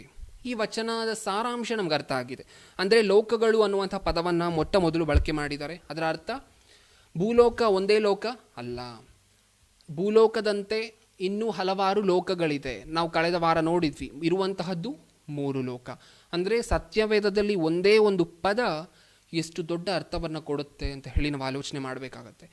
ಲೋಕಗಳು ದೇವರ ಮಾತಿನಿಂದ ನಿರ್ಮಿತವಾದವೆಂದು ನಂಬಿಕೆಯಿಂದಲೇ ನಾವು ತಿಳಿದುಕೊಂಡು, ದೇವರ ಮಾತಿನಿಂದಲೇ ಈ ಪ್ರಪಂಚ ಸೃಷ್ಟಿ ಆಯಿತು ಅಂತ ಹೇಗೆ ನಾವು ನಂಬ್ತಾ ಇದ್ದೀವೋ, ನೋಡಿಲ್ಲ ಅಂತ ಹೇಳಿದ್ರೂ ಸಹ, ಹಾಗೆ ಸ್ವರ್ಗ ನರಕ ಇದೆ ಅಂತ ಹೇಳಿ ನಾವು ನೋಡದೇ ಹೋದರೂ ಸಹ ನಂಬಬೇಕಾಗಿರುತ್ತೆ. ಇನ್ನೊಂದು ವಚನವನ್ನು ನೋಡೋಣ ಪ್ರಿಯರೇ. ಪ್ರಸಂಗಿ ಗ್ರಂಥ 10ನೇ ಅಧ್ಯಾಯ 14ನೇ ವಚನ. ಪ್ರಸಂಗಿ ಗ್ರಂಥ 10ನೇ ಅಧ್ಯಾಯ 14ನೇ ವಚನ. 10:14. ಇದನ್ನು ಓದುವ ಮೊದಲು ನಿಮ್ಮೆಲ್ಲರಿಗೂ ಸಾಧಾರಣವಾಗಿ ಒಂದು ಪ್ರಶ್ನೆ ಬರ್ಬೋದು. ಹಾಗಾದರೆ ನಾವು ನೋಡದೇ ಇರುವಂತಹ ಲೋಕವನ್ನು ಹೆಂಗೆ ನಂಬುವಂತಹದ್ದು? ನಾವು ನೋಡಿಲ್ವಲ್ಲ, ಆ ಲೋಕದ ಬಗ್ಗೆ ನಮಗೆ ತಿಳಿಸುವಂಥವ್ರು ಯಾರು ಅಂತ ಹೇಳಿ ನಮ್ಮ ಮನಸ್ಸಿನಲ್ಲಿ ಒಂದು ಪ್ರಶ್ನೆ ಬರ್ಬೋದು. ಸತ್ಯವೇದವೂ ಸಹ ಅದನ್ನೇ ಸತ್ಯವೇದದಲ್ಲೂ ಸಹ ಅದನ್ನೇ ಹೇಳಿದ್ದಾರೆ ನೋಡಿ. ಮನುಷ್ಯನು ಮುಂದಿನದನ್ನು ತಿಳಿಯನು, ತನ್ನ ಕಾಲವಾದ ಮೇಲೆ ಹೀಗೆಯೇ ಆಗುವುದೆಂದು ಅವನು ಯಾರಿಂದ ತಿಳಿದುಕೊಂಡಾನು? ಅಂದರೆ ಮನುಷ್ಯರಾದ ನಮಗೆ ಗೊತ್ತಾಗಲ್ವಂತೆ. ನಮ್ಮ ತಂದೆಯಾಗಿರುವಂತಹ ದೇವರು, ನಾವು ಈ ಲೋಕದಲ್ಲಿ ಹುಟ್ಟಿರುವಂತಹ ಮನುಷ್ಯರಿಗೆ ಪರಲೋಕ ಇದೆ, ಪಾತಾಳ ಇದೆ ಅಂತ ಹೇಳಿ ಗೊತ್ತಾಗೋದಿಲ್ಲ ಅಂತ ಹೇಳಿ ಬರೆಸಿದ್ದಾರೆ. ಬರೆಸಿ ಸಾಕಷ್ಟು ಕಡೆ, ಬೇರೆ ಕಡೆ ಎಲ್ಲ ಏನು ಬರೆಸಿದ್ದಾರೆ? ಪರಲೋಕ ನರಕ ಇದೆ, ನರಕದಿಂದ ನೀವು ಎಚ್ಚರವಾಗಿರಬೇಕು, ಪರಲೋಕ ಪ್ರವೇಶಕ್ಕೆ ನೀವು ಮುಂದೆ ಇರಬೇಕು. ಇಲ್ಲಿ ಬರೆಸಿದ್ದಾರೆ. ಯಾರಿಗೂ ಸಹ ಮನುಷ್ಯನು ತನ್ನ ಕಾಲವಾದ ಮೇಲೆ ಮನುಷ್ಯನಿಗೆ ಹೀಗೆ ಆಗುತ್ತೆ ಅಂತ ಹೇಳಿ ಗೊತ್ತಾಗೋದಿಲ್ಲ ಅಂತ ಹೇಳಿ ತನ್ನ ಮಕ್ಕಳ ವಿಚಾರವಾಗಿ ಎಚ್ಚರಿಕೆ ವಹಿಸಿ ದೇವರೇ ಬರೆಸಿದ್ದಾರೆ. ಯಾರಿಂದಲೂ ಸಹ ನಮಗೆ ಗೊತ್ತಾಗೋದಿಲ್ಲ ಪ್ರಿಯರೇ. ನರಕ ಇದೆ, ಪರಲೋಕ ಇದೆ, ಈ ಎರಡೂ ಲೋಕಗಳು ಇದೆ, ಕಣ್ಣಿಗೆ ಕಾಣದೇ ಇರುವಂತಹ ವಸ್ತುಗಳಿದೆ ಅಂತ ಹೇಳಿ ಯಾರೂ ಸಹ ನಮಗೆ ತಿಳಿಸ್ಲಿಕ್ಕಾಗಲ್ಲ. ಯಾಕೆ? ಅದನ್ನು ಅವ್ರು ನೋಡಿದರೆ ಅಲ್ವಾ ತಿಳಿಸುವಂತಹದ್ದು. ಹಾಗಾದರೆ ಕಣ್ಣಿಗೆ ಕಾಣದೇ ಇರುವಂತಹ ವಸ್ತುಗಳು ಇದೆ ಅಂತ ಹೇಳಿ ಯಾರಿಂದಲೂ ಸಹ ನಮಗೆ ತಿಳ್ಕೊಳ್ಳೋಕ್ಕಾಗಲ್ಲ, ಯಾರೂ ಸಹ ನಮಗದನ್ನು ತಿಳಿಸೋದಿಲ್ಲ, ಸತ್ಯವೇದವನ್ನು ಬಿಟ್ಟು. ಅದನ್ನೇ ಇಲ್ಲಿ ಬರೆಸಿದ್ದಾರೆ. ಯಾರೂ ಸಹ ನಿಮಗೆ ತಿಳಿಸ್ಲಿಕ್ಕಾಗಲ್ಲ. ಪರಲೋಕ ಇದೆ, ಪಾತಾಳ ಇದೆ, ಕಣ್ಣಿಗೆ ಕಾಣದೇ ಇರುವಂತಹ ವಸ್ತುಗಳಿದೆ ಅಂತ ಹೇಳಿ ಯಾರೂ ಸಹ ನಿಮಗೆ ತಿಳಿಸ್ಲಿಕ್ಕಾಗಲ್ಲ, ಸತ್ಯವೇದವನ್ನು ಬಿಟ್ಟು. ಏಕೆಂದರೆ ಸತ್ಯವೇದದಲ್ಲಿ ನಾವು ನೋಡಿದ್ವಿ, ಮತ್ತಾಯನು ಬರೆದ ಸುವಾರ್ತೆ 3ನೇ ಅಧ್ಯಾಯ 5ನೇ ವಚನದಲ್ಲೆಲ್ಲ ನಾವು ನೋಡ್ಕೊಂಡ್ಬಂದ್ವಿ. ಏನಿದೆ ಅಲ್ಲೆಲ್ಲ? ಪರಲೋಕ ರಾಜ್ಯವು. 23ನೇ ಅಧ್ಯಾಯದಲ್ಲಿ ನರಕವು. ಅಂದರೆ ಈ ಲೋಕಗಳ ನಿಮಿತ್ತವಾಗಿ ಕಣ್ಣಿಗೆ ಕಾಣದೇ ಇರುವಂತಹ ಲೋಕಗಳ ವಿಚಾರವಾಗಿ ವಿವರಣೆ ಕೊಟ್ಟಿದೆಯಾ ಸತ್ಯವೇದ? ಕೊಟ್ಟಿದೆ. ಸತ್ಯವೇದವನ್ನು ಬಿಟ್ಟು ಈ ಲೋಕದಲ್ಲಿ ಎಷ್ಟೇ ದೊಡ್ಡ ಜ್ಞಾನಿಯಾಗಿದ್ದರೂ ಸಹ ಕಣ್ಣಿಗೆ ಕಾಣದೇ ಇರುವಂತಹ ವಸ್ತುಗಳ ವಿಚಾರದಲ್ಲಿ ವಿವರಣೆ ಅವ್ರು ಕೊಡಲಿಕ್ಕೆ ಸಾಧ್ಯ ಇಲ್ಲ. ಅದನ್ನೇ ಹೇಳ್ತಿದೆ ಈ ಮಾತು. ಇನ್ನೊಂದು ಮಾತನ್ನು ನೋಡೋಣ ಪ್ರಿಯರೇ. ಜ್ಞಾನೋಕ್ತಿಗಳು 15ನೇ ಅಧ್ಯಾಯ 24ನೇ ವಚನ. ಜ್ಞಾನೋಕ್ತಿಗಳು 15ನೇ ಅಧ್ಯಾಯ 24ನೇ ವಚನ. 15-24. ಇದನ್ನು ಓದ್ಲಿಕ್ಕೆ ಮುಂಚೆ ಈ ಪ್ರಪಂಚ ಓದಿರೋರ್ನೋ ಅಥವಾ ದೊಡ್ಡ ಉದ್ಯೋಗದಲ್ಲಿರುವಂಥವ್ರನ್ನೋ ನೋಡಿ ಅವರೇ ಜ್ಞಾನಿಗಳು, ನಾವೆಲ್ಲರೂ ಅಷ್ಟೊಂದು ತಿಳಿದಂತಹ ವ್ಯಕ್ತಿಗಳಲ್ಲ, ಸೊ ಈ ಲೋಕ ಜ್ಞಾನಿಗಳು ಅಂತ ಹೇಳಿ ಯಾರನ್ನು ಭಾವಿಸುತ್ತೆ? ಚೆನ್ನಾಗಿ ಓದಿರೋವಂಥವ್ರನ್ನ, ವಿದ್ಯಾವಂತರನ್ನು, ಅಥವಾ ದೊಡ್ಡ ಉದ್ಯೋಗದಲ್ಲಿರುವಂಥವರನ್ನು, ಅಥವಾ ಶ್ರೀಮಂತರನ್ನು, ಇವರನ್ನೆಲ್ಲ ನೋಡಿ ಈ ಲೋಕ ಏನು ಅನ್ಕೋತಿರುತ್ತೆ? ಅವರೆಲ್ಲ ಜ್ಞಾನಿಗಳು, ನಾವು ಅಷ್ಟೊಂದು ತಿಳ್ಕೊಂಡಿರುವಂಥವ್ರಲ್ಲ ಅಂತ ಮಾತಾಡುತ್ತೆ. ಆದರೆ ಸತ್ಯವೇದ ಯಾರನ್ನ ಜ್ಞಾನಿಗಳು ಅಂತ ಹೇಳಿ ಸಂಬೋಧಿಸೇ ಗೊತ್ತಾ? ಈ ಮಾತನ್ನು ಓದಿ ನೋಡೋಣ ಪ್ರಿಯರೇ. 24ನೇ ವಚನ. ವಿವೇಕಿಗೆ ಜೀವದ ಮಾರ್ಗವು ಮೇಲಕ್ಕೆ ಹೋಗುತ್ತದೆ, ಅದನ್ನು ಹಿಡಿದವನು ಪಾತಾಳದಿಂದ ತಪ್ಪಿಸಿಕೊಳ್ಳುವನು. ವಿವೇಕಿಗೆ ಜೀವದ ಮಾರ್ಗವು ಮೇಲಕ್ಕೆ ಹೋಗುತ್ತೆ, ಅದನ್ನು ಹಿಡಿದವನು ಪಾತಾಳದಿಂದ ತಪ್ಪಿಸಿಕೊಳ್ಳುವನು. ಇಲ್ಲಿ 2 ಮಾತುಗಳನ್ನು ನಾವು ಗಮನ ಇಟ್ಟು ನೋಡಬೇಕಾಗತ್ತೆ. ಒಂದು, ವಿವೇಕಿ ಅನ್ನುವಂತಹ ಮಾತು. ವಿವೇಕಿ ಅಂದರೆ ಏನು ಪ್ರಿಯರೇ? ಜ್ಞಾನಿ ಅಂತ ಕರಿಬೋದು ವಿವೇಕಿಯನ್ನು. ಹಾಗಾದರೆ ಜ್ಞಾನಿಗೆ ಜೀವದ ಮಾರ್ಗ ಮೇಲಕ್ಕೆ ಹೋಗುತ್ತೆ, ಅದನ್ನು ಹಿಡಿದಂಥವನು ಪಾತಾಳದಿಂದ ತಪ್ಪಿಸಿಕೊಳ್ಳುವನು. ಈ ವಚನದಿಂದ ನಾವು ಒಂದು ಕನ್ಕ್ಲೂಷನ್ಗೆ ಬರ್ಬೋದು, ಒಂದು ವಿಚಾರವನ್ನು ಸ್ಪಷ್ಟವಾಗಿ ಹೇಳ್ಬೋದು. ಪಾತಾಳದಿಂದ ತಪ್ಪಿಸಿಕೊಳ್ಳುವವನೇ ಜ್ಞಾನಿ. ಹೌದಲ್ವಾ? ಈ ವಚನ ಅದನ್ನೇ ಹೇಳುತ್ತೆ. ಪಾತಾಳದಿಂದ ತನ್ನನ್ನು ತಾನು ರಕ್ಷಿಸಿಕೊಳ್ಳುವವನು ಜ್ಞಾನಿ ಆಗಿರ್ತಾನೆ. ಈ ಲೋಕದಲ್ಲಿ ಮನುಷ್ಯರೆಲ್ಲ ಏನಂತಿದ್ದಾರೆ? ಪರಲೋಕ ಇದೆಯಾ, ಪಾತಾಳ ಇದೆಯಾ? ಹಾಗಾದರೆ ನಮಗೆ ತೋರಿಸ್ಲಿ ನೋಡೋಣ. ಇನ್ನೊಂದು ಸ್ವಲ್ಪ ಜನ, ಬ್ರದರ್ ಪರಲೋಕ ಪಾತಾಳ ಎಲ್ಲ ಇಲ್ಲ, ಸುಖ ಇದ್ದರೆ ಈ ಲೋಕದಲ್ಲಿ ಪರಲೋಕ ಅಥವಾ ಸ್ವರ್ಗ, ದುಃಖ ಅಥವಾ ಕಷ್ಟಗಳು ಬಾಧೆಗಳು ಬಂದರೆ ಅದು ನರಕ. ಇದು ಇನ್ನೊಂದು ಸ್ವಲ್ಪ ಜನ. ಇನ್ನು 3ನೇ ವರ್ಗದ ಜನ, ಆತ್ಮ ಎಲ್ಲಿಗೂ ಹೋಗಲ್ಲ, ಈ ಭೂಲೋಕದ ಮೇಲೆ ಆ ಮರದಿಂದ ಈ ಮರದ ಮೇಲೆ, ಈ ಮರದಿಂದ ಆ ಮರಕ್ಕೆ ಹಾರಾಡ್ತಿರುತ್ತೆ. ಈ ಪ್ರಪಂಚ ಈ ರೀತಿ ಮಾತುಗಳನ್ನು ಮಾತಾಡ್ತಿದೆ. ಆದರೆ ಸತ್ಯವೇದ ಏನು ಹೇಳಿದೆ? ಜ್ಞಾನಿ ಅನ್ನಿಸ್ಕೋಬೇಕಾ? ನಾವು ದೇವರ ದೃಷ್ಟಿಗೆ ಜ್ಞಾನಿ ಆಗಿ ಕಾಣಬೇಕಾ? ಹಾಗಾದರೆ ನರಕದಿಂದ ನಮ್ಮನ್ನು ನಾವು ರಕ್ಷಿಸಿಕೊಂಡವ್ರು ಮಾತ್ರ ಜ್ಞಾನಿ. ಈ ಲೋಕದಲ್ಲಿ ಎಷ್ಟೇ ದೊಡ್ಡ ಜ್ಞಾನಿ ಆಗಿದ್ರು ಎಷ್ಟು ವರ್ಷ ಜೀವನ ಮಾಡ್ತಾರೆ ಪ್ರಿಯರೇ? ಮ್ಯಾಕ್ಸಿಮಮ್ 80 ವರ್ಷ 90 ವರ್ಷ ಅಷ್ಟೇ ಅಲ್ವಾ? ಹಾಗಾದರೆ ಅದನ್ನು ಮೀರಿದ ಮೇಲೆ, ಅಂದರೆ ತನ್ನ ಕಾಲ ಆದ ಮೇಲೆ, ತಾನು 80 ವರ್ಷ ಬದುಕಿದ್ರೆ ತನ್ನ ಕಾಲ ಅದಾಗಿರುತ್ತೆ. ಆ ಕಾಲ ಆದ ಮೇಲೆ ನಮ್ಮನ್ನು ರಕ್ಷಿಸುವಂತಹದ್ದು ಯಾವ ಜ್ಞಾನ? ಇದೇ ಜ್ಞಾನ. ಪರಲೋಕಕ್ಕೆ ಸಂಬಂಧಪಟ್ಟಂತೆ, ನರಕಕ್ಕೆ ಸಂಬಂಧಪಟ್ಟಂತೆ, ಅಪವಾದಿಗೆ ಸಂಬಂಧಪಟ್ಟಂತೆ, ದೇವರಿಗೆ ಸಂಬಂಧಪಟ್ಟಂತೆ ಈ ಜ್ಞಾನಗಳೆಲ್ಲವೂ ಸಹ ಎಲ್ಲಿದೆ? ಸತ್ಯವೇದದಲ್ಲಿದೆ. ಅಂದರೆ ದೇವರ ದೃಷ್ಟಿಯಲ್ಲಿ ನಿಜವಾದ ಜ್ಞಾನಿ ಯಾರು? ನರಕ ಪರಲೋಕ 2 ಇದೆ ಅಂತ ಹೇಳಿ ನಂಬಿ ನರಕದಿಂದ ತನ್ನನ್ನು ತಾನು ರಕ್ಷಿಸಿಕೊಂಡು ಪರಲೋಕ ಪ್ರವೇಶಕ್ಕೆ ಮುಂದೆ ಇರ್ತಾನಲ್ಲ ಆ ವ್ಯಕ್ತಿ, ಅವನು ದೇವರ ದೃಷ್ಟಿಗೆ ಜ್ಞಾನಿ. ಈ ಲೋಕ ನಂಬದೇ ಇರ್ಬೋದು, ಸ್ವರ್ಗ ಪಾತಾಳ ಇದೆ ಅಂತ ಹೇಳಿದ್ರೆ ಈ ಲೋಕ ನಂಬದೇ ಇರ್ಬೋದು, ಆದರೆ ನಂಬದೆ ಬೇರೆ ದಾರಿ ಈ ಲೋಕಕ್ಕೆ ಇಲ್ಲ. ನಂಬಲೇಬೇಕು ಪ್ರಿಯರೇ. ಒಂದು ಮಾತನ್ನು ನೋಡೋಣ. ನಂಬದೇ ಇದ್ದಂತಹ 2 ವ್ಯಕ್ತಿಗಳನ್ನು ನಾನು ನಿಮಗೆ ತೋರಿಸ್ತೀನಿ ನೋಡಿ. 2 ವ್ಯಕ್ತಿಗಳು ಈ ಲೋಕ ಇವಾಗ ಮಾತಾಡ್ತಿದ್ಯಲ್ಲ, ನಮಗೆ ತೋರಿಸಿ ನೋಡೋಣ, ನಾವಾಗಲೇ ನಂಬೋದು, ನಾವು ನೋಡದೆ ಏನು ನಂಬಲ್ಲ ಅಂತ ಹೇಳಿ ಈ ಲೋಕ ಮಾತಾಡ್ತಿದ್ಯಲ್ಲ, ಇದೇ ರೀತಿ ಮಾತಾಡಿದಂತಹ ವ್ಯಕ್ತಿಗಳ ಸಂಗತಿ ಏನಾಯಿತು ಅಂತ ಹೇಳಿ ನಾವು ನೋಡೋಣ. ಲೂಕನು ಬರೆದ ಸುವಾರ್ತೆ 12ನೇ ಅಧ್ಯಾಯ 17ನೇ ವಚನ. ಲೂಕನು ಬರೆದ ಸುವಾರ್ತೆ 12ನೇ ಅಧ್ಯಾಯ 17ನೇ ವಚನ. 12:17. ಆಗ ಅವನು ತನ್ನೊಳಗೆ, ನಾನೇನು ಮಾಡಲಿ, ನನ್ನ ಬೆಳೆಯನ್ನು ತುಂಬಿಡುವುದಕ್ಕೆ ನನಗೆ ಸ್ಥಳವಿಲ್ಲವಲ್ಲ ಎಂದು ಆಲೋಚಿಸಿ, ಏನಂತಿದನಂತೆ ಪ್ರಿಯರೇ ಈ ವ್ಯಕ್ತಿ? ನನ್ನ ಬೆಳೆಗಳನ್ನು ತುಂಬಿಡುವುದಕ್ಕೆ ನನಗೆ ಸ್ಥಳ ಇಲ್ಲ. ಎಷ್ಟು ಜನ ಪ್ರಪಂಚದಲ್ಲಿ ಊಟ ಇಲ್ಲದೆ ಪರದಾಡ್ತಿದ್ದಾರೆ ಒಮ್ಮೆ ಯೋಚನೆ ಮಾಡಿ ನೋಡಿ. ಆದರೆ ಈ ವ್ಯಕ್ತಿಯ ಮಾತು ಹೇಗಿದೆ? ನಾನು ಸಂಪಾದಿಸಿದ್ದೀನಲ್ಲ, ನನ್ನ ಬೆಳೆಗಳು, ನಾನು ಕಷ್ಟಪಟ್ಟು ಬೆಳೆದಿದ್ದೀನಲ್ಲ, ನನ್ನ ಬೆಳೆಯಲ್ಲ, ಅದನ್ನು ತುಂಬಿಸಿಡೋದಕ್ಕೆ ಜಾಗ ಅನ್ನುವಂತಹದ್ದೇ ಇಲ್ಲ. ಅಂದರೆ ಇನ್ನೆಷ್ಟು ಸಂಪಾದಿಸಿರ್ಬೋದು ಪ್ರಿಯರೇ ಈ ವ್ಯಕ್ತಿ? ಈಗ ಯೋಚನೆ ಮಾಡಿ, ಈ ವ್ಯಕ್ತಿ ಇಷ್ಟು ಸಂಪಾದಿಸಿದಾನೆ ಅಂತ ಹೇಳಿದ್ರೆ ನರಕದ ಬಗ್ಗೆ, ಸ್ವರ್ಗದ ಬಗ್ಗೆ ಈ ವ್ಯಕ್ತಿಗೆ ಖಚಿತವಾಗಿ ಗೊತ್ತಿರೋದಿಲ್ಲ. ಗೊತ್ತಿದ್ರೆ ಈ ವ್ಯಕ್ತಿ ಇಷ್ಟೊಂದು ಸಂಪಾದನೆ ಮಾಡ್ತಿರ್ಲಿಲ್ಲ. ಯಾಕೆ?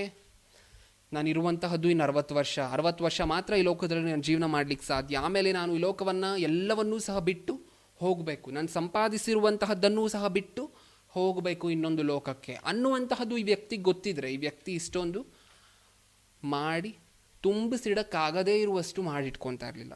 ಈಗ ಮುಂದೆ ನೋಡೋಣ ಪ್ರಿಯರೇ, ಈ ವ್ಯಕ್ತಿಯ ಕತೆ ಏನಾಗುತ್ತೆ ಅಂತ ಮುಂದೆ ಬರ್ಸಿದ್ದಾರೆ ನೋಡಿ.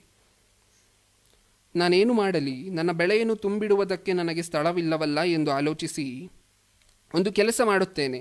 ನನ್ನ ಕಣಜಗಳನ್ನು ಕೀಳಿಸಿ ಅವುಗಳಿಗಿಂತ ದೊಡ್ಡ ಕಣಜಗಳನ್ನು ಕಟ್ಟಿಸುವೆನು. ಅಲ್ಲಿ ನನ್ನ ಎಲ್ಲ ದವಸ ಧಾನ್ಯಗಳನ್ನು, ಸರಕುಗಳನ್ನು ತುಂಬಿಟ್ಟು ನನ್ನ ಜೀವಾತ್ಮಕ್ಕೆ, ತನ್ನಗೆ ತಾನೇ ಹೇಳ್ಕೊತಿರುವಂತಹ ಮಾತು ಪ್ರಿಯರೇ ಇದು, ಜೀವವೇ, ಅನೇಕ ವರುಷಗಳಿಗೆ ಬೇಕಾದಷ್ಟು ಸರಕು ನಿನಗೆ ಬಿದ್ದದೆ. ವಿಶ್ರಮಿಸಿಕೋ, ಊಟ ಮಾಡು, ಕುಡಿ, ಸುಖಪಡು ಎಂದು ಹೇಳುವೆನು ಅಂದುಕೊಂಡನು. ಆದರೆ ದೇವರು ಅವನಿಗೆ, ಬುದ್ಧಿಹೀನನು ನೀನು, ಈ ಹೊತ್ತು ರಾತ್ರಿ ನಿನ್ನ ಪ್ರಾಣವನ್ನು ನಿನ್ನ ಕಡೆಯಿಂದ ಕೇಳುವರು. ಆಗ ನೀನು ಸಿದ್ಧ ಮಾಡಿಟ್ಟಿರುವುದು ಯಾರಿಗಾಗುವುದು ಎಂದು ಹೇಳಿದನು. ಈ ವ್ಯಕ್ತಿ ಏನೇನು ಪ್ಲ್ಯಾನ್ ಮಾಡ್ಕೊಂಡಿದ್ದ? ನನ್ನ ಜೀವಕ್ಕೆ, ನನ್ನ ಜೀವಮಾನ ಕಾಲಕ್ಕೆ ಆಗಬೇಕಾಗಿರುವಂತಹ ಅಷ್ಟು ಆಸ್ತಿಯನ್ನು ನಾನು ಮಾಡಿಟ್ಕೊಂಡಿದ್ದೀನಿ. ಹಾಗೆ ತನ್ನೊಂದಿಗೆ ತಾನು ಏನಂತ ಮಾತಾಡ್ಕೋತಿದ್ದಾನೆ? ನನ್ನ ಜೀವವೇ, ಸುಖಪಡು, ತಿನ್ನು, ಕುಡಿ, ಆರಾಮಾಗಿರು, ಇದನ್ನೇ ಹೇಳ್ತಾ ಇದ್ದಾನೆ ತನ್ನ ಜೀವದ ಒಂದಿಗೆ ಈ ವ್ಯಕ್ತಿ. ಆದರೆ ದೇವರೇನು ಹೇಳ್ತಿದ್ದಾರೆ? ಈ ವ್ಯಕ್ತಿಗೆ ಗೊತ್ತಿಲ್ಲ ಪ್ರಿಯರೇ, ಈ ವ್ಯಕ್ತಿ ನಂಬಿಲ್ಲ ಪರಲೋಕ ಅನ್ನುವಂತಹದ್ದಿದೆ, ಪಾತಾಳ ಅನ್ನುವಂತಹದ್ದಿದೆ ಅಂತ ಈ ವ್ಯಕ್ತಿ ನಂಬಿಲ್ಲ. ಅಪ್ಪ ಇರುವವರೆಗೆ ಇಲ್ಲಿ ಸುಖವಾಗಿ ಇರಬೇಕು, ಈ ವ್ಯಕ್ತಿ ಅದನ್ನೇ ಅನ್ಕೊತಾ ಇದ್ದಾನೆ. ಹಾಗಾದರೆ ದೇವರು ಈ ವ್ಯಕ್ತಿಗೆ ಮಾಡುವಂತಹ ಪ್ರಶ್ನೆ ಏನು? ಒಂದು ವೇಳೆ ಇವತ್ತು ನಿನ್ನ ಜೀವವನ್ನು ಕೇಳಿದ್ರೆ ನೀನು ಮಾಡಿಟ್ಕೊಂಡಿರುವಂತಹದ್ದು ಯಾರಿಗಾಗಿ? ಎಲ್ಲಿಗೆ ಹೋಗ್ತಾನೆ ಪ್ರಿಯರೇ ಈ ವ್ಯಕ್ತಿ? ಖಚಿತವಾಗಿ ಪರಲೋಕ, ಪಾತಾಳ ನಂಬಿಲ್ಲ, ಅಂದರೆ ನಂಬಿಕೆ ಇಲ್ಲದೇ ಇರುವಂತಹ ವ್ಯಕ್ತಿ ಎಲ್ಲಿಗೆ ಹೋಗ್ತಾನೆ? ಖಚಿತವಾಗಿ ನರಕಕ್ಕೆ ಹೋಗ್ತಾನೆ. ಅಂದರೆ ಇದನ್ನೆಲ್ಲ ಬಿಟ್ಟು ಎಲ್ಲಿಗೆ ಹೋಗಬೇಕು? ನರಕಕ್ಕೆ. ಅಂದರೆ ನಂಬಬೇಕಾ? ಈ ಭೂಲೋಕದ ಮೇಲಿರುವಾಗಲೇ ನಂಬಬೇಕು ಪ್ರಿಯರೇ. ಪರಲೋಕ ಹಾಗೂ ಪಾತಾಳ, ದೇವರು ಅಪವಾದಿಯಿಂದ ಎಚ್ಚರಿಕೆಯಾಗಿರಬೇಕು, ದೇವರಿಗೆ ಹತ್ತಿರವಾಗಿರಬೇಕು. ಈ ಸಂಗತಿಗಳನ್ನೆಲ್ಲ ನೆರವೇರಿಸೋದಕ್ಕೆ ನಮಗೆ ಸಮಯ ಎಷ್ಟು ಗೊತ್ತಾ? ಆಗಾಗ ತನ್ನ ಯಜಮಾನ ಆಳಿನೊಂದಿಗೆ ಒಂದು ಮಾತನಾಡ್ತಾ ಇರ್ತಾನೆ, ಇಷ್ಟು ಕೆಲಸಗಳನ್ನು ಇವತ್ತು ರಾತ್ರಿ ಅಷ್ಟರಲ್ಲಿ ಪೂರ್ತಿ ಮಾಡಬೇಕು, ಇದು ನಾನು ನಿನಗೆ ಕೊಡ್ತಿರುವಂತಹ ಸಮಯ ಅಂತ ಹೇಳಿ ಹೋಗ್ತಾನೆ. ಹಾಗೆ ದೇವರು ಸಹ ಮನುಷ್ಯರಿಗೆ ಒಂದು ಸಮಯವನ್ನು ಕೊಟ್ಟಿದ್ದಾರೆ, ಅದು ಮನುಷ್ಯನ ಆಯುಷ್ಕಾಲ. ಈ ಆಯುಷ್ಕಾಲದ ಕೊನೆ ಉಸಿರಿದೆಯಲ್ಲ ಪ್ರಿಯರೇ, ಈ ಉಸಿರು ಯಾವಾಗ ಹೋಗುತ್ತೆ ಅಂತ ಹೇಳಿ ನಮಗೆ ಗೊತ್ತಿಲ್ಲ. ಆ ಉಸಿರು ಹೋಗುವುದರ ಒಳಗೆ ಪರಲೋಕ, ಪಾತಾಳ, ದೇವರು, ಸೈತಾನನು ಈ ಎಲ್ಲವನ್ನೂ ಸಹ ನಂಬಬೇಕು. ಇವರು ಕಣ್ಣಿಗೆ ಕಾಣದೇ ಇದ್ದರೂ ಸಹ ಈ ಎಲ್ಲವನ್ನೂ ಸಹ ನಂಬಲೇಬೇಕು. ದೇಹಕ್ಕೆ ಸಂಬಂಧಪಟ್ಟಂತಹ ಎಲ್ಲ ವಿಚಾರಗಳನ್ನು ನಾವು ನಂಬ್ತಾ ಇದ್ದೀವಿ, ಕಣ್ಣಿಗೆ ಕಾಣಿಸುವಂತಹ ಎಲ್ಲ ವಿಚಾರಗಳನ್ನು ನಾವು ನಂಬ್ತಾ ಇದ್ದೀವಿ. ಆದರೆ ಕಣ್ಣಿಗೆ ಕಾಣದೇ ಇರುವಂಥವುಗಳನ್ನು ನಂಬಿದ್ರೆ ಮಾತ್ರ ಅದು ನಂಬಿಕೆ ಅನ್ನಿಸ್ಕೊಳ್ಳುತ್ತೆ. ಆ ನಂಬಿಕೆಯೊಂದಿಗೆ ಕೊನೆಯವರೆಗೆ ಜೀವನ ಮಾಡಿ ತಮ್ಮ ಪ್ರಾಣಗಳನ್ನು ಬಿಟ್ಟಂಥವರು ಮಾತ್ರ ಪರಲೋಕಕ್ಕೆ ಬಾಧ್ಯರಾಗ್ತಾರೆ. ಇನ್ನೊಂದು ಮಾತನ್ನು ನೋಡಿ ಪ್ರಿಯರೇ, ಇನ್ನೊಬ್ಬನ ಸಂಗತಿ ಅಂದರೆ ಈ ಲೋಕದಲ್ಲಿರುವವರೆಗೆ ಪರಲೋಕ, ಪಾತಾಳ ಇದೆ ಅಂತ ಯಾವುದು ತಲೆ ಕೆಡಿಸ್ಕೊಂಡಿಲ್ಲ. ಆ ವ್ಯಕ್ತಿಯ ಕಥೆ ಏನಾಯಿತು ಅಂತ ಹೇಳಿ ನೋಡೋಣ. ಲೂಕನು ಬರೆದ ಸುವಾರ್ತೆ 16ನೇ ಅಧ್ಯಾಯ 22ನೇ ವಚನ. ಲೂಕನು ಬರೆದ ಸುವಾರ್ತೆ 16ನೇ ಅಧ್ಯಾಯ 22ರಿಂದ ಪ್ರಿಯರೇ. ಹೀಗಿರುವಲ್ಲಿ ಸ್ವಲ್ಪ ಕಾಲದ ಮೇಲೆ ಆ ಭಿಕ್ಷುಗಾರನು ಸತ್ತನು. ದೇವದೂತರು ಅವನನ್ನು ತೆಗೆದುಕೊಂಡು ಹೋಗಿ ಅಬ್ರಹಾಮನ ಎದೆಗೆ ಒರಗಿಸಿದರು. ಆ ಐಶ್ವರ್ಯವಂತನೂ ಸಹ ಸತ್ತನು. ಅವನಿಗೆ ಉತ್ತರ ಕ್ರಿಯೆಗಳು ಆದವು. ಅವನು ಪಾತಾಳದೊಳಗೆ ಯಾತನೆ ಪಡುತ್ತಾ ಇರುವಲ್ಲಿ. ಇಬ್ಬರು ವ್ಯಕ್ತಿಗಳು ಈ ವಚನದಲ್ಲಿ ನಮ್ಮ ಕಣ್ಣಿಗೆ ಕಾಣಿಸ್ತಿದ್ದಾರೆ. ಒಬ್ಬ ವ್ಯಕ್ತಿ ಈ ಲೋಕದಲ್ಲಿ ಜೀವಿಸಬೇಕಾದ್ರೆ ಬಹಳವಾಗಿ ಸುಖಪಟ್ಟಂತಹ ಧನವಂತನು ಒಂದು ಕಡೆ, ಇನ್ನೊಂದು ಕಡೆ ಈ ಲೋಕದಲ್ಲಿ ಏನೂ ಸಹ ಸುಖ ಪಡದೆ ಶಾರೀರಿಕವಾಗಿ ಹಲವಾರು ಹಿಂಸೆಗಳನ್ನು ಅನುಭವಿಸಿದಂತಹ ಲಾಜರನು. ಈ ಇಬ್ಬರು ವ್ಯಕ್ತಿಗಳಲ್ಲಿ ಒಬ್ಬ ವ್ಯಕ್ತಿ ಪರದೇಶಿಗೆ ಪ್ರವೇಶ ಮಾಡಿದ್ರೆ, ಇನ್ನೊಬ್ಬ ಅಂದರೆ ಈ ಲೋಕದಲ್ಲಿ ಸುಖಪಟ್ಟು ಕಣ್ಣಿಗೆ ಕಾಣುವಂಥವುಗಳನ್ನು ಮಾತ್ರ ನಂಬಿ ಕಣ್ಣಿಗೆ ಕಾಣದೇ ಇರುವಂತಹ ಪರಲೋಕ ನರಕವನ್ನು ನಂಬದೆ ತನ್ನ ಜೀವನವನ್ನು ಮುಗಿಸ್ಕೋತಾನೆ. ಅವನು ಧನವಂತ. ಎಲ್ಲಿದನಂತೆ ಯಾತನೆ ಪಡುತ್ತಾ ಅನ್ನುವಂತಹ ಮಾತನ್ನು ನಾವು ನೋಡ್ಬೋದು. 23ನೇ ವಚನದಲ್ಲಿ ಅವನು ಪಾತಾಳದೊಳಗೆ ಯಾತನೆ ಪಡುತ್ತಾ ಇರುವಲ್ಲಿ. ಅಂದರೆ ಧನವಂತನ ಏನು ಮಾಡ್ತಿದ್ದಾನೆ? ಪಾತಾಳದೊಳಗೆ ಯಾತನೆ ಪಡುತ್ತಾ ಇರುವಲ್ಲಿ. ಇದೇ ಪ್ರಿಯರೇ, ಪ್ರತಿಯೊಬ್ಬರೂ ಸಹ ಯಾರಾದರೂ ಬಂದು ನಾವು ಕಣ್ಣಿಗೆ ಕಾಣದೇ ಇರುವಂಥವುಗಳನ್ನು ನಂಬೋದಿಲ್ಲ, ನಮ್ಮ ಕಣ್ಣು ಕಾಣಿಸಿದ್ರೆ ಮಾತ್ರ ನಾವು ನಂಬೋದು ಅಂತ ಹೇಳಿದ್ರೆ, ಕೊನೆಯಲ್ಲಿ ಅವ್ರಿಗೆ ಸಂಭವಿಸಿರುವಂತಹ ಘಟನೆ, ಅವ್ರಿಗೆ ಸಿಗುವಂತಹ ರಿಸಲ್ಟ್ ಅಂದರೆ ಇದೆ, ಪಾತಾಳಕ್ಕೆ ಹೋಗಬೇಕಾಗತ್ತೆ. ಪರಲೋಕಕ್ಕೆ ಹೋಗಬೇಕಾ? ದೇವರನ್ನು ನಂಬಬೇಕು. ದೇವರನ್ನು ನಂಬುವಂತಹದ್ದು ಅಂದರೆ ಏನು? ಕಣ್ಣಿಗೆ ಕಾಣದೇ ಇದ್ದರೂ ಸಹ ದೇವರಿದ್ದಾರೆ, ದೇವರ ಕೆಲಸ ಮಾಡಿದ್ರೆ ಪರಲೋಕ ಸಿಗುತ್ತೆ, ದೇವರನ್ನು ಗುರುತಿಸಿದ್ರೆ ದೇವರಿಗೆ ಖುಷಿ ಆಗುತ್ತೆ, ದೇವರನ್ನು ಸಂತೋಷಪಡಿಸಿದ್ರೆ ಪರಲೋಕಕ್ಕೆ ನಾವು ಅರ್ಹರಾಗ್ತೀವಿ. ಇದನ್ನೆಲ್ಲ ನಂಬಬೇಕು. ಪಾತಾಳ ಅನ್ನುವಂತಹದ್ದಿದೆ, ನಾವು ಅದರಿಂದ ಎಚ್ಚರಿಕೆಯಾಗಿರಬೇಕು. ಈ ಕಣ್ಣಿಗೆ ಕಾಣದೇ ಇರುವಂಥವುಗಳನ್ನು ನಂಬಲೇಬೇಕು. ಒಂದು ವೇಳೆ ನಂಬದೇ ಹೋದರೆ, ಇಬ್ಬರು ವ್ಯಕ್ತಿಗಳನ್ನು ನಾವು ನೋಡಿದ್ದೀವಿ, ಇಬ್ಬರೂ ಸಹ ಯಾತನೆ ಪಡ್ತಿದ್ದಾರೆ. ಅಂದರೆ ಒಬ್ಬ ವ್ಯಕ್ತಿ ಏನೋ ತನ್ನ ಜೀವದೊಂದಿಗೆ ತಿನ್ನು, ಸುಖಪಡು, ಕುಡಿ, ಆರಾಮಾಗಿರು ಈ ಲೋಕದಲ್ಲಿ, ಈ ರೀತಿಯಾದಂತಹ ಮಾತುಗಳು ಒಬ್ಬ ವ್ಯಕ್ತಿ ಮಾತಾಡ್ತಿದ್ದಾನೆ. ಆ ವ್ಯಕ್ತಿ ಹತ್ರ ದೇವರು ಮಾಡುವಂತಹ ಪ್ರಶ್ನೆ ಏನು? ಇವತ್ತೇ ನಿನ್ನ ಪ್ರಾಣವನ್ನು ಕೇಳಿದ್ರೆ ಏನು ಮಾಡ್ತೀಯಾ? ಹಾಗಾದರೆ ಇನ್ನೊಂದು ವ್ಯಕ್ತಿ ಏನಂತಿದ್ದಾನೆ? ಬದುಕಿದ್ದಾಗ ಸುಖ ಸಂತೋಷದಿಂದ ಜೀವನ ಮಾಡ್ದ, ಆದರೆ ಸತ್ತ ನಂತರ ಯಾತನೆ ಪಡುವ ಸ್ಥಳದಲ್ಲಿದ್ದಾನೆ. ಅಂದರೆ ಈ ಲೋಕದಲ್ಲಿ ನಂಬಿಲ್ವಾ? ಕಣ್ಣಿಗೆ ಕಾಣದೇ ಇರುವಗಳನ್ನು ನಂಬಿಲ್ಲ. ಎಲ್ಲಿದ್ದಾನೆ? ಯಾತನೆ ಪಡುವ ಸ್ಥಳದಲ್ಲಿ. ಈಗ ನೋಡ್ದ ಅಲ್ವಾ ಪ್ರಿಯರೇ? ಯಾತನೆ ಪಡುವಂತಹ ಸ್ಥಳವನ್ನು ನೋಡಿದಾನ ಇಲ್ವಾ? ಆ ವ್ಯಕ್ತಿ ನೋಡಿದ್ದಾನೆ. ಈಗೇನಾದರೂ ಚಾನ್ಸ್ ಇದೆಯಾ ಆ ವ್ಯಕ್ತಿಗೆ ಮತ್ತೆ ಬಂದು ನೀತಿವಂತನಾಗಿ ಭೂಮಿ ಮೇಲೆ ಜೀವಿಸಿ ಪರಲೋಕ ಹೊಂದ್ಕೊಳ್ಳೋಕೆ ಏನಾದರೂ ಚಾನ್ಸ್ ಇದೆಯಾ ಆ ವ್ಯಕ್ತಿಗೆ? ಇಲ್ಲ. ಎಲ್ಲವೂ ಸಹ ಮುಗಿದು ಹೋಯಿತು. ಇದೇ ನಮ್ಮ ಕಣ್ಣಿಗೆ ಕಾಣದಿದ್ದರೆ ನಾವು ನಂಬಲ್ಲ ಬ್ರದರ್ ಅಂತ ಹೇಳುವಂತಹ ಪ್ರತಿಯೊಬ್ಬ ವ್ಯಕ್ತಿಗೂ ಬರುವಂತಹ ಗತಿ ಇದೆ.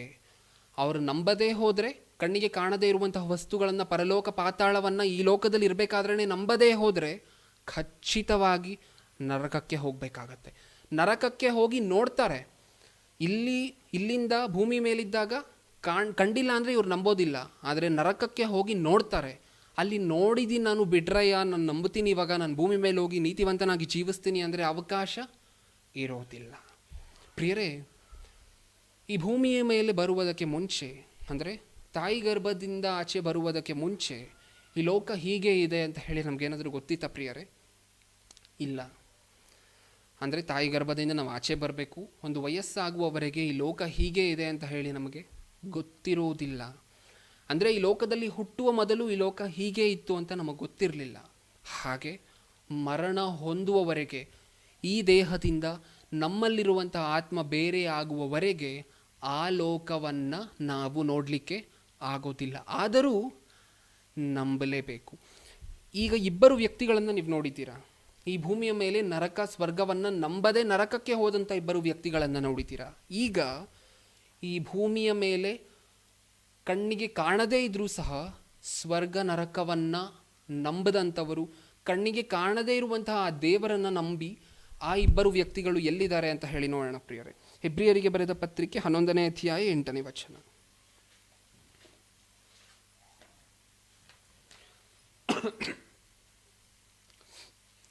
ಇಬ್ರಿಯರಿಗೆ ಬರೆದ ಪತ್ರಿಕೆ 11ನೇ ಅಧ್ಯಾಯ 8ನೇ ವಚನ. ಪ್ರಿಯರೇ, ಅಬ್ರಹಾಮನ ಸಂಗತಿ ನಮ್ಮೆಲ್ಲರಿಗೂ ಗೊತ್ತು. ಈ ಇಬ್ಬರು ವ್ಯಕ್ತಿಗಳಲ್ಲಿ ಮೊಟ್ಟ ಮೊದಲನೇದಾಗಿ ಅಬ್ರಹಾಮನು ಬರ್ತಾರೆ. ಅಬ್ರಹಾಮನ ಸಂಗತಿ ನಮ್ಗೆ ಗೊತ್ತು. ದೇವರು ಒಂದು ದೊಡ್ಡ ದೇಶವನ್ನೇ ಕೊಡ್ತಾರೆ. ಆ ದೇಶದಲ್ಲಿ ದೊಡ್ಡ ಬಂಗ್ಲೆ ಕಟ್ಕೊಂಡು, ಪ್ಯಾಲೇಸ್ ಕಟ್ಕೊಂಡು, ಒಂದಷ್ಟು ಸಾವಿರಾರು ಜನ ಆಳುಗಳನ್ನು ಮಾಡ್ಕೊಂಡು ಸೇವೆ ಮಾಡಿಸ್ಕೊಂಡ್ರ ಈ ಲೋಕದಲ್ಲಿ ಅಬ್ರಹಾಮನು ಅಂತ ಹೇಳಿ ನೋಡಿದ್ರೆ ಇಲ್ಲ. ಏನು ಮಾಡಿದ್ರು? ಅಷ್ಟು ದೊಡ್ಡ ದೇಶ ಕೊಟ್ಟರೆ ಏನು ಮಾಡಿದ್ರು ಅಂತ ಹೇಳಿ ನೋಡಿ ಪ್ರಿಯರೇ, 8ನೇ ವಚನದಲ್ಲಿ ನೋಡಿ. ನಂಬಿಕೆಯಿಂದಲೇ ಅಬ್ರಹಾಮನು, ಅಂದರೆ ನಂಬಿಕೆ ಅಂದರೆ ಏನು ಅಂತ ಅಬ್ರಹಾಮನ ನೋಡಿದ್ರೆ ಗೊತ್ತಾಗತ್ತೆ. ಆ ನಂಬಿಕೆ ಏನು ಅಂತ ಹೇಳ್ತಿದ್ದಾರೆ ನೋಡಿ ಮುಂದೆ. ನಂಬಿಕೆಯಿಂದಲೇ ಅಬ್ರಹಾಮನು ಕರೆಯಲ್ಪಟ್ಟ ಕೂಡಲೇ ಕರೆದಾತನ ಮಾತನ್ನು ಕೇಳಿ ತಾನು ಬಾಧ್ಯವಾಗಿ ಹೊಂದಬೇಕಾಗಿದ್ದ ಸ್ಥಳಕ್ಕೆ ಹೊರಟು ಹೋದನು. ತಾನು ಹೋಗಬೇಕಾದ ಸ್ಥಳವು ಯಾವುದೆಂದು ತಿಳಿಯದೆ ಹೊರಟನು. ನಂಬಿಕೆಯಿಂದಲೇ ಅವನು ವಾಗ್ದಾತ ದೇಶಕ್ಕೆ ಬಂದಾಗ ಅಲ್ಲಿ ಅನ್ಯ ದೇಶದಲ್ಲಿ ಇದ್ದವನಂತೆ ಡೇರೆಗಳಲ್ಲಿ ಇದ್ದುಕೊಂಡು ಪ್ರವಾಸಿಯಾಗಿ ಬದುಕಿದನು. ಹೇಗೆ ಬದುಕಿದ್ರಂತೆ? ಅಬ್ರಹಾಮನ ಒಂದು ದೇಶವನ್ನು ಕೊಟ್ಟರು ದೇವರು. ಆ ದೇಶದಲ್ಲಿ ಬಂಗ್ಲೆ ಕಟ್ಟಿಸ್ಕೊಂಡ್ರ, ಪ್ಯಾಲೇಸ್ ಕಟ್ಟಿಸ್ಕೊಂಡ್ರ ಅಂದರೆ ಇಲ್ಲ. ಹೇಗೆ ಬದುಕಿದ್ರಂತೆ? ಪ್ರವಾಸಿಯಾಗಿ. ಪ್ರವಾಸಿ ಅಂದರೆ ಏನು ಪ್ರಿಯರೇ? ಟೂರಿಸ್ಟ್, ಹೌದಲ್ವಾ? ನಾವು ಒಂದು ಸ್ಥಳದಿಂದ ಇನ್ನೊಂದು ಸ್ಥಳಕ್ಕೆ ಟ್ರಿಪ್ಗೆ ಹೋದರೆ ನಮ್ಮನ್ನು ಏನಂತ ಕರೀತಾರೆ ಗೊತ್ತಾ? ಅಲ್ಲಿ ಟೂರಿಸ್ಟ್ ಅಂತ ಹೇಳಿ ಕರೀತಾರೆ. ಟೂರಿಸ್ಟ್ ಅಂದರೆ ಯಾರು? ಒಂದು ಸ್ಥಳದಿಂದ ಇನ್ನೊಂದು ಸ್ಥಳಕ್ಕೆ ಹೋಗಿ ಅಥವಾ ಈ ಪ್ರಕೃತಿಯ ಏಸ್ಥೆಟಿಕ್ ಬ್ಯೂಟಿಯನ್ನು ನೋಡಲಿಕ್ಕೆ, ಸವಿಯಲಿಕ್ಕೆ ಹೋದರೆ ಅವರನ್ನು ಟೂರಿಸ್ಟ್ ಅಂತ ಹೇಳಿ ಕರೀತಾರೆ. ಟೂರ್ಗೆ ನಾವೆಲ್ಲಾದರೂ ಹೋದರೆ ಪ್ರಿಯರೇ, ನಾವು ಅದೇ ನಮ್ಮ ಲೋಕ, ಅದೇ ನಮ್ಮ ಮನೆ ಹೋದಂತಹ ನಾವು ಏನೋ ನೋಡ್ಲಿಕ್ಕೆ ಹೋಗಿದ್ದೀವಿ ಅಂದ್ಕೊಳ್ಳಿ. ಅದೇ ನಮ್ಮ ಜಾಗ, ಅದೇ ನಮ್ಮ ಮನೆ, ಅದೇ ನಮ್ಮ ದೇಶ ಅಂದ್ಕೊಂಡು ಅಲ್ಲೇ ಇರ್ತೀವ ಅಥವಾ ವಾಪಸ್ ಮತ್ತೆ ಬರ್ತೀವ ಪ್ರಿಯರೇ? ಹಿಂದಿರುಗಿ ಬಂದೇ ಬರ್ತೀವಲ್ವ? ಅಂದರೆ ನಾವು ಟೂರ್ಗೆ ಹೋದರೆ ನಾವು ಮರ್ತೋಗಲ್ಲ ನಮ್ಮ ಮನೆಯನ್ನು, ಮತ್ತೆ ಹಿಂದಿರುಗಿ ಬರ್ತೀವಿ.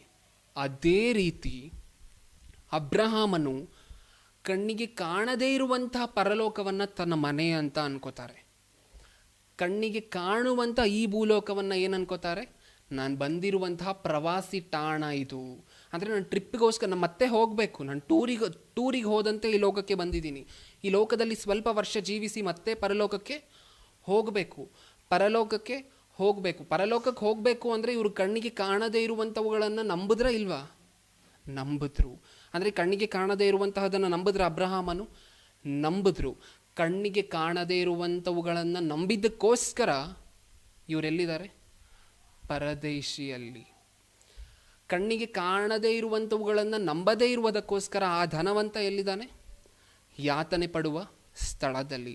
ಅಂದರೆ ಇದರಿಂದ ನಮಗೆ ಖಚಿತವಾಗಿ ಮತ್ತೆ ಮತ್ತೆ ಅರ್ಥ ಆಗ್ತಿರುವಂತಹ ಸಂಗತಿ ಏನು? ಕಣ್ಣಿಗೆ ಕಾಣದೇ ಇರುವಂಥವುಗಳನ್ನು ನಂಬಿದ್ರೇ ಪರಲೋಕ. ಇನ್ನೊಂದು ವಚನ, ಇನ್ನೊಬ್ಬ ವ್ಯಕ್ತಿಯನ್ನು ನೋಡೋಣ ಪ್ರಿಯರೇ. ಇಬ್ರಿಯರಿಗೆ ಬರೆದ ಪತ್ರಿಕೆ 11ನೇ ಅಧ್ಯಾಯ 23ನೇ ವಚನ. ಇಬ್ರಿಯರಿಗೆ ಬರೆದ ಪತ್ರಿಕೆ 11ನೇ ಅಧ್ಯಾಯ 23ನೇ ವಚನ. ಮೋಶೆ ಹುಟ್ಟಿದಾಗ ಅವನ ತಂದೆ ತಾಯಿಗಳು ಕೂಸು ಸುಂದರವಾಗಿದೆ ಎಂದು ನೋಡಿ ಅರಸನ ಅಪ್ಪಣೆಗೆ ಭಯಪಡದೆ ನಂಬಿಕೆಯಿಂದಲೇ ಅವನನ್ನು 3 ತಿಂಗಳು ಬಚ್ಚಿಟ್ಟರು. ಮೋಶೆಯು ದೊಡ್ಡವನಾದ ಮೇಲೆ ಫರೋಹನ ಕುಮಾರ್ತೆಯ ಮಗನೆನ್ನಿಸಿಕೊಳ್ಳುವುದು ಬೇಡವೆಂದದ್ದು ನಂಬಿಕೆಯಿಂದಲೇ. ಇಲ್ಲಿ ಗೊತ್ತಾಗ್ತಿದೆ ನೋಡಿ ಪ್ರಿಯರೇ, ನಿಜವಾಗಲೂ ನಂಬಿಕೆ ಅಂದರೆ ಏನು ಅಂತ. ಅಬ್ರಹಾಮನ ಹೆಸರಿನ ಪಕ್ಕ ನಂಬಿಕೆ ಅನ್ನುವಂಥ ಪದವನ್ನು ಬಳಕೆ ಮಾಡಿದ್ರು ಇಬ್ರಿಯರಿಗೆ ಬರೆದ ಪತ್ರಿಕೆ 11ನೇ ಅಧ್ಯಾಯ 8ನೇ ವಚನದಲ್ಲಿ. ಇಲ್ಲಿ ಏನಂತ ಬಳಕೆ ಮಾಡಿದ್ದಾರೆ? ಫರೋಹನ ಮಗಳಿಗೆ ಮಗ ಅಂತ ಹೇಳಿ ನಾನು ಅನ್ನಿಸ್ಕೊಬಾರ್ದು ಅಂತ ಮೋಶೆ ಯಾವುದರಿಂದ ಡಿಸೈಡ್ ಮಾಡಿದ್ರಂತೆ? ನಂಬಿಕೆಯಿಂದಲೇ. ನಂಬಿಕೆ ಅಂದರೆ ಏನು ಹಾಗಾದರೆ? ಈ ಲೋಕ ಅಲ್ಲ ನಮ್ಮದು, ಕಣ್ಣಿಗೆ ಕಾಣದೇ ಇರುವಂತಹ ಲೋಕ ಅಂದರೆ ಪರಲೋಕ ರಾಜ್ಯವೇ ನಮ್ಮ ಸ್ವಂತ ಊರು. ಇದನ್ನು ನಂಬುವಂತಹದ್ದೇ ನಂಬಿಕೆ. ಈಗ ಮುಂದೆ ಇನ್ನೊಂದು ಮಾತನ್ನು ಹೇಳಿದ್ದಾರೆ ನೋಡಿ ಪ್ರಿಯರೇ. ಫರೋಹನ ಕುಮಾರ್ತೆಯ ಮಗನೆನ್ನಿಸಿಕೊಳ್ಳುವುದು ಬೇಡವೆಂದದ್ದು ನಂಬಿಕೆಯಿಂದಲೇ. ಸ್ವಲ್ಪ ಕಾಲ ಪಾಪ ಭೋಗಗಳನ್ನು ಅನುಭವಿಸುವುದಕ್ಕಿಂತ ದೇವರ ಜನರೊಂದಿಗೆ ಕಷ್ಟಗಳನ್ನು ಅನುಭವಿಸುವುದೇ ಒಳ್ಳೆಯದೆಂದು ತೀರ್ಮಾನಿಸಿಕೊಂಡನು. ಏನಂತೆ?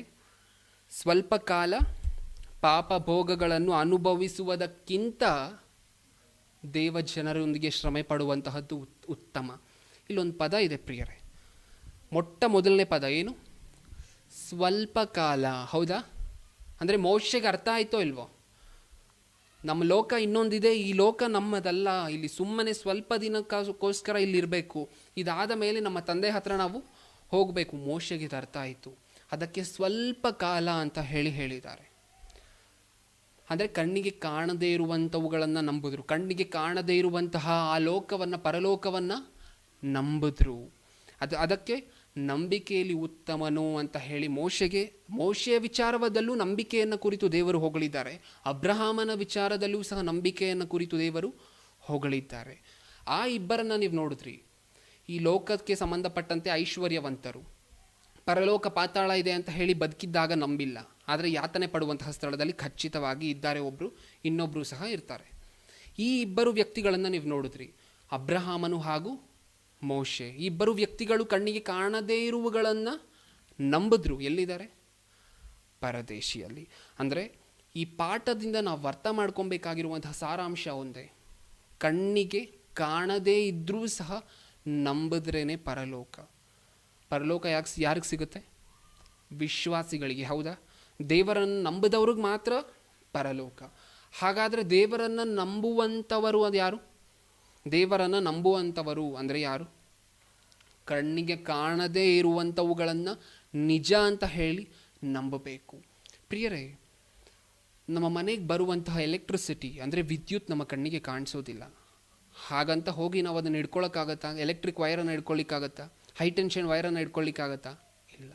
ಅಂದರೆ ಕಣ್ಣಿಗೆ ಕಾಣದೇ ಇರುವಂತಹ ವಸ್ತುವಲ್ಲಿ ಒಂದು ಶಕ್ತಿ ಇದೆ ಅಂತ ಹೇಳಿ ನಾವು ನಂಬಬೇಕಾದ್ರೆ, ನಮಗೆ ತಂಪಾದ ಅನುಭವವನ್ನು ಕೊಡುವಂತಹ ಗಾಳಿ ನಮ್ಮ ಕಣ್ಣಿಗೆ ಕಾಣಿಸೋದಿಲ್ಲ, ಆದರೂ ಸಹ ನಾವು ಅದನ್ನು ನಂಬುತ್ತಾ ಇದ್ದೀವಿ. ಆದರೆ ಪರಲೋಕ, ನರಕ ಇದೆ ಅಂತ ಹೇಳಿ ಎಷ್ಟೊಂದು ಘಟನೆಗಳನ್ನು ನೋಡಿಸಿ, ಆ ಲಾಜರನ ಧನವಂತನ ಘಟನೆಯನ್ನು ಬರೆಸಿ, ಇನ್ನೊಬ್ಬ ವ್ಯಕ್ತಿಯ ಘಟನೆಯನ್ನು ಬರೆಸಿ, ಲಾಜರನು ಅಬ್ರಹಾಮನ ಎದೆಗೆ ಒರಗಿಕೊಂಡಿದ್ದಾನೆ, ಈ ಒಂದು ಘಟನೆಯನ್ನೆಲ್ಲ ಬರೆಸಿ ಏನಕ್ಕೋಸ್ಕರ ಇಟ್ಟಿದ್ದಾರೋ ಗೊತ್ತಾ? ನನ್ನ ಮಕ್ಕಳು ನಂಬಬೇಕು, ನನ್ನ ಮಕ್ಕಳು ಆ ಪಾತಾಳದಿಂದ ತಪ್ಪಿಸ್ಕೋಬೇಕು, ನನ್ನ ಮಕ್ಕಳು ನನ್ನ ಹತ್ರ ಮತ್ತೆ ಬರಬೇಕು. ಹಾಗಾದರೆ ಈ ಪಾಠದಿಂದ ನಮ್ಗೆ ಅರ್ಥ ಆಗುವಂತಹ ಸಾರಾಂಶ ಒಂದೇ, ಈ ಲೋಕದಲ್ಲಿ ಪರಲೋಕ ಪಾತಾಳ ನಮ್ಮ ಕಣ್ಣಿಗೆ ಕಾಣದೇ ಇದ್ದರೂ ಸಹ ನಂಬಬೇಕು. ಆ ಎರಡು ಲೋಕಗಳು ನಿಜವಾಗಲೂ ಇದೆ. ಇನ್ನೊಂದೆರಡು ವಚನಗಳನ್ನು ನೋಡ್ಕೊಂಡು ಕೊನೆಯದಾಗಿ ಮುಗಿಸ್ಕೊಳ್ಳೋಣ ಪ್ರಿಯರೇ. ಯೆಶಾಯನ ಪ್ರವಾದನೆ ಗ್ರಂಥ 14ನೇ ಅಧ್ಯಾಯ 9ನೇ ವಚನ. ಯೆಶಾಯನ ಗ್ರಂಥ 14ನೇ ಅಧ್ಯಾಯ 9ನೇ ವಚನ. ಈ ವಚನವನ್ನು ಓದಲಿಕ್ಕೆ ಮುಂಚೆ, ಒಂದು ವೇಳೆ ಇಷ್ಟೊತ್ತು ಸಹ ನಾವೇನು ನೋಡಿದ್ವಿ? ಆ ಪರಲೋಕ ಬೇಕು ಅಂದರೆ ದೇವರನ್ನು ನಂಬಬೇಕು. ದೇವರನ್ನು ನಂಬುವಂತಹದ್ದು ಅಂದರೆ ಏನು? ಕಣ್ಣಿಗೆ ಕಾಣದೇ ಇರುವಂತಹ ಸ್ವರ್ಗ, ನರಕ ಇದೆ ಅಂತ ಹೇಳಿ ನಂಬಬೇಕು. ಹಾಗಾದರೆ ಈ ವಚನಗಳನ್ನು ನೋಡಿದ ಮೇಲೂ ಸಹ, ಈ ವಾಕ್ಯಗಳನ್ನು ಕೇಳಿದ ಮೇಲೂ ಸಹ ಒಬ್ಬ ವ್ಯಕ್ತಿ ನಂಬದೇ ಇದ್ದರೆ ಏನಾಗುತ್ತೆ? ಕೊನೆ 2 ವಚನಗಳು ಅದೇ ಪ್ರಿಯರೇ. 2 ವಚನಗಳನ್ನು ನೋಡಿ ಮುಗಿಸ್ಕೊಳ್ಳೋಣ. ಇದಿಷ್ಟನ್ನು ಕೇಳಿದ ಮೇಲೆ, ಸತ್ಯವೇದದಲ್ಲಿ ನಂಬಲೇಬೇಕು ಅಂತ ಹೇಳಿ ಬರೆಸಿದ್ದಾರೆ, ಇದನ್ನು ನೋಡಿದ ಮೇಲೂ ಸಹ ಒಬ್ಬ ವ್ಯಕ್ತಿ ಕಣ್ಣಿಗೆ ಕಾಣದೇ ಇರುವಂಥವುಗಳ ಲೋಕಗಳನ್ನು ನಂಬುತ್ತಾ ಇಲ್ಲ ಅಂತ ಹೇಳಿದ್ರೆ, ದೇವರನ್ನು ನಂಬುತ್ತಾ ಇಲ್ಲ, ಪರಲೋಕ ಪಾತಾಳ ನಿಜವಾಗಲೂ ಇದೆ ಅಂತ ಹೇಳಿ ನಂಬುತ್ತಾ ಇಲ್ಲ ಅಂತ ಹೇಳಿದ್ರೆ, ಒಂದು ದಿನ ನಂಬಬೇಕಾಗತ್ತೆ. ಯಾವಾಗ? ಮರಣ ಹೊಂದಿ ಆ ನರಕದಲ್ಲಿ ಯಾತನೆ ಪಡಬೇಕಾದ್ರೆ ನಾವು ನೋಡ್ತೀವಿ. ಆಗ ನೋಡದೇ ಇರುವಂತಹ ಸಂಗತಿ ಏನೂ ಇರೋದಿಲ್ವಲ್ಲ ಪ್ರಿಯರೇ? ಈ ಲೋಕದಿಂದ ಆದರೆ ನೋಡದೆ ನಂಬಬೇಕು. ನರಕಕ್ಕೆ ಹೋದರೆ ನೋಡಿ ನಂಬಬಹುದು, ಆದರೆ ಮಾರ್ಪಡುವಂಥ ಅವಕಾಶ ಇರೋದಿಲ್ಲ. ಮತ್ತೆ ಭೂಲೋಕದಲ್ಲಿ ಬಂದು ನೀತಿವಂತರಾಗಿ ಜೀವಿಸಿ ಪರಲೋಕ ಹೊಂದುವಂಥ ಅವಕಾಶವೂ ಸಹ ಇರೋದಿಲ್ಲ. ಹಾಗಾದರೆ ಆ ಕಣ್ಣಿಗೆ ಕಾಣದೇ ಇರುವವುಗಳನ್ನು ನಂಬದೇ ಇರುವಂತಹ ವ್ಯಕ್ತಿಗಳ ಕೊನೆಯ ಸ್ಥಿತಿ ಹೇಗಿರುತ್ತೆ ಅಂತ ಹೇಳಿ ನೋಡ್ಕೊಂಡು ಮುಗಿಸ್ಕೊಳ್ಳೋಣ. 14ನೇ ಅಧ್ಯಾಯ 9ನೇ ವಚನ. ಬರುತ್ತಿರುವ ನಿನ್ನನ್ನು ಎದುರುಗೊಳ್ಳುವುದಕ್ಕೆ ಕೆಳಗಡೆ ಪಾತಾಳವು ತಳಮಳ ಪಡುತ್ತದೆ. ಏನಂತೆ? ಈ ಲೋಕದಲ್ಲಿ ಐಶ್ವರ್ಯವಂತರಾಗಿದ್ರು ಅಂದ್ಕೊಳ್ಳಿ ಪ್ರಿಯರೇ. ಅವ್ರು ಬರಬೇಕಾದ್ರೆ ಮನೆಯಲ್ಲಿ ವೆಲ್ಕಮ್ ಹೇಗಿರುತ್ತೆ? ಸಾವಿರಾರು ಜನ ಆಳುಗಳಿರ್ತಾರೆ, ಲೈನಾಗಿ ನಿಂತಿರ್ತಾರೆ. ಬಂದಿದ ತಕ್ಷಣ ಸಲ್ಯೂಟ್ ಮಾಡೋದೋ ಚಪ್ಪಾಳೆ ತಟ್ಟೋದೋ ಮಾಡ್ತಾರೆ. ಅಂದರೆ ಈ ಲೋಕದಲ್ಲಿ ಐಶ್ವರ್ಯವಂತನು ಆಗಿದ್ದರೆ ಅವನಿಗೆ ಸಿಗುವಂತಹ ವೆಲ್ಕಮ್ ಅದು. ಒಂದು ವೇಳೆ ಕಣ್ಣಿಗೆ ಕಾಣದೇ ಇರುವವುಗಳನ್ನು ನಾವು ನಂಬಿಲ್ಲ ಅಂದ್ಕೊಳ್ಳಿ, ಇದು ಪಾತಾಳದಲ್ಲಿ ನಮಗೆ ವೆಲ್ಕಮ್ ಆಗಿರುತ್ತೆ. ಪಾತಾಳ ಲೋಕವು ಏನಂತೆ? ಬರುತ್ತಿರುವ ನಿನ್ನನ್ನು ಎದುರುಗೊಳ್ಳುವುದಕ್ಕೆ ಕೆಳಗಡೆ ಪಾತಾಳವು ತಳಮಳ ಪಡುತ್ತಿದೆ. ಅಂದರೆ ಅದು ಕ್ಯೂರಿಯಸ್, ತಡೆಯೋಕ್ಕಾಗ್ತಿಲ್ವಂತೆ. ನಾವು ಹೋಗಿದ ತಕ್ಷಣ ವೆಲ್ಕಮ್ ಕೊಟ್ಟು ಬಾಧೆ ಪಡಿಸುತ್ತೆ. ಅದು ಪಾತಾಳಕ್ಕಿರುವಂತಹ ಸ್ಪೆಷಾಲಿಟಿ. ನಮಗಾಗಲೇ ಹಾಗಾದರೆ ನಮಗಿರುವಂತಹ ಒಂದೇ ಒಂದು ಆಪ್ಷನ್ ಏನು? ಆಪ್ಷನ್ ಬದುಕಿರುವಂತಹ ಈ ಜೀವಿತದಲ್ಲಿ ಕಣ್ಣಿಗೆ ಕಾಣದೇ ಇದ್ದರೂ ಸಹ ಪರಲೋಕ ಇದೆ, ನಮ್ಮ ತಂದೆ ಇದ್ದಾರೆ, ಪಾತಾಳ ಇದೆ, ಅದರಿಂದ ನಾವು ತಪ್ಪಿಸ್ಕೋಬೇಕು ಅಂತ ನಂಬಲೇಬೇಕು. ಇನ್ನೊಂದು ವಚನವನ್ನು ನೋಡಿ ಮುಗಿಸ್ಕೊಳ್ಳೋಣ ಪ್ರಿಯರು. ಯೋಬನ ಗ್ರಂಥ 24ನೇ ಅಧ್ಯಾಯ, ಯೋಬನ ಗ್ರಂಥ 24ನೇ ಅಧ್ಯಾಯ 19ನೇ ವಚನ. 24:19.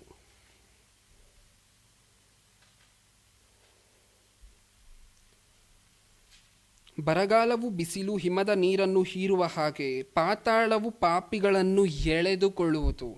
ಮುಂದೆ ಹೆತ್ತ ಹೊಟ್ಟೆಯೇ ಅವನನ್ನು ಮರೆತು ಬಿಡುವುದು, ಹುಳುವು ಅವನ ಹೆಣವನ್ನು ರುಚಿಯಿಂದ ತಿನ್ನುವುದು.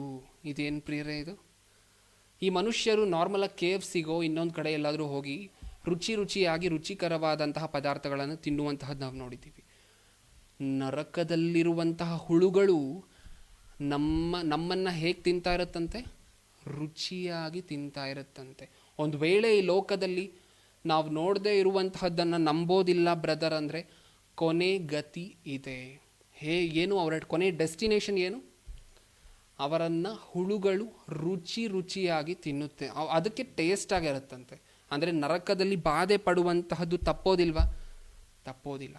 ಅದಕ್ಕಿರುವಂತಹದ್ದು ಮಾರ್ಗ, ಅದರಿಂದ ಪಾರಾಗಲಿಕ್ಕೆ, ಅದರಿಂದ ನಮ್ಮನ್ನು ನಾವು ರಕ್ಷಿಸಿಕೊಳ್ಳಲಿಕ್ಕೆ ಇರುವಂತಹ ಮಾರ್ಗ ಒಂದೇ. ಏನು? ಪರಲೋಕ, ಪಾತಾಳ, ದೇವರು, ಆತ್ಮಕ್ಕೆ ಸಂಬಂಧಪಟ್ಟ ಈ ವಿಚಾರಗಳೆಲ್ಲವೂ ಸಹ ಕಣ್ಣಿಗೆ ಕಾಣದೇ ಇದ್ರೂ ಸಹ ನಂಬಬೇಕು. ಅದನ್ನು ನಂಬಿ ತೋರಿಸಿದ್ರು ಅಬ್ರಹಾಮನ ಒಂದು ಕಾಲದಲ್ಲಿ.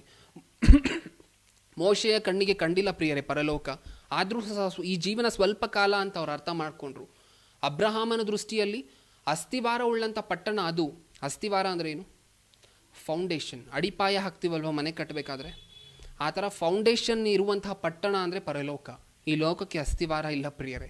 ಯಾವತ್ತು ಈ ಲೋಕ ಅಂತ್ಯವಾಗುತ್ತೋ, ಯಾವತ್ತು ಕ್ರಿಸ್ತನ 2ನೇ ಬರವಣಿಗೆ ಆಗುತ್ತೋ ನಮಗೆ ಗೊತ್ತಿಲ್ಲ. ಅಂದರೆ ಈ ಲೋಕ ಅಳಿದು ಹೋಗುತ್ತಾ? ಅಳಿದು ಹೋಗುತ್ತೆ. ಈ ಲೋಕ ಇದ್ದರೂ ಸಹ ನಾವು ನಮ್ಮ ಜೀವಿತ ಕಾಲ ಆಗಿದ ತಕ್ಷಣ ಹೋಗಬೇಕಾ? ಹೋಗಬೇಕು. ಅಂದರೆ ಈ ಲೋಕಕ್ಕೆ ಅಸ್ಥಿವಾರ ಇಲ್ಲ.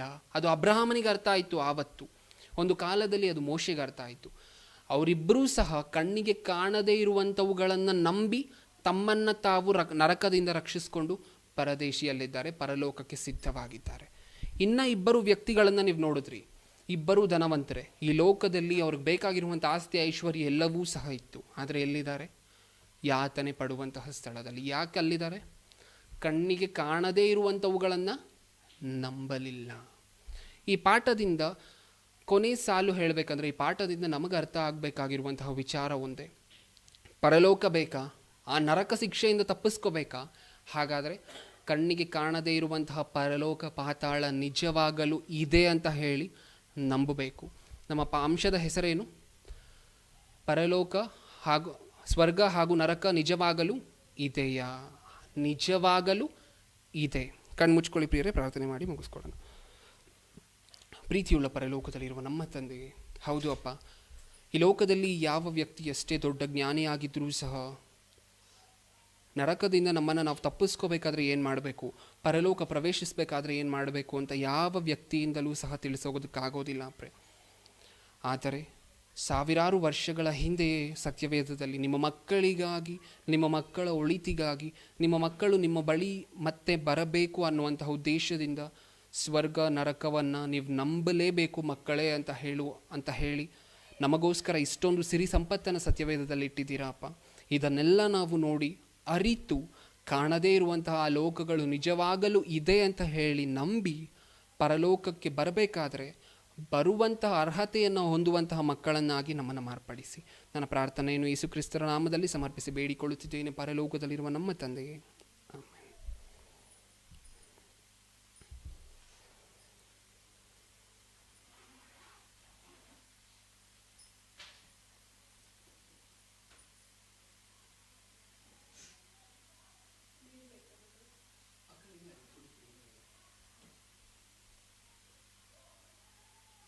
ಎಷ್ಟೋ ಪ್ರೀತಿ ಮಾಡಿ ತನ್ನ ಒಬ್ಬನೇ ಮಗನನ್ನು ಕೊಟ್ಟನು. ಆತನನ್ನು ನಂಬುವ ಯಾವನಾದರೂ ನಾಶವಾಗದೆ ನಿತ್ಯ ಜೀವವನ್ನು ಪಡೆದವನಾಗಿರುವನು.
ದೇವರು ಪ್ರೀತಿಸಿ ಮಾಡಿದನು ಸೃಷ್ಟಿಯ ನಿನಗಾಗಿ ಎಲ್ಲವೂ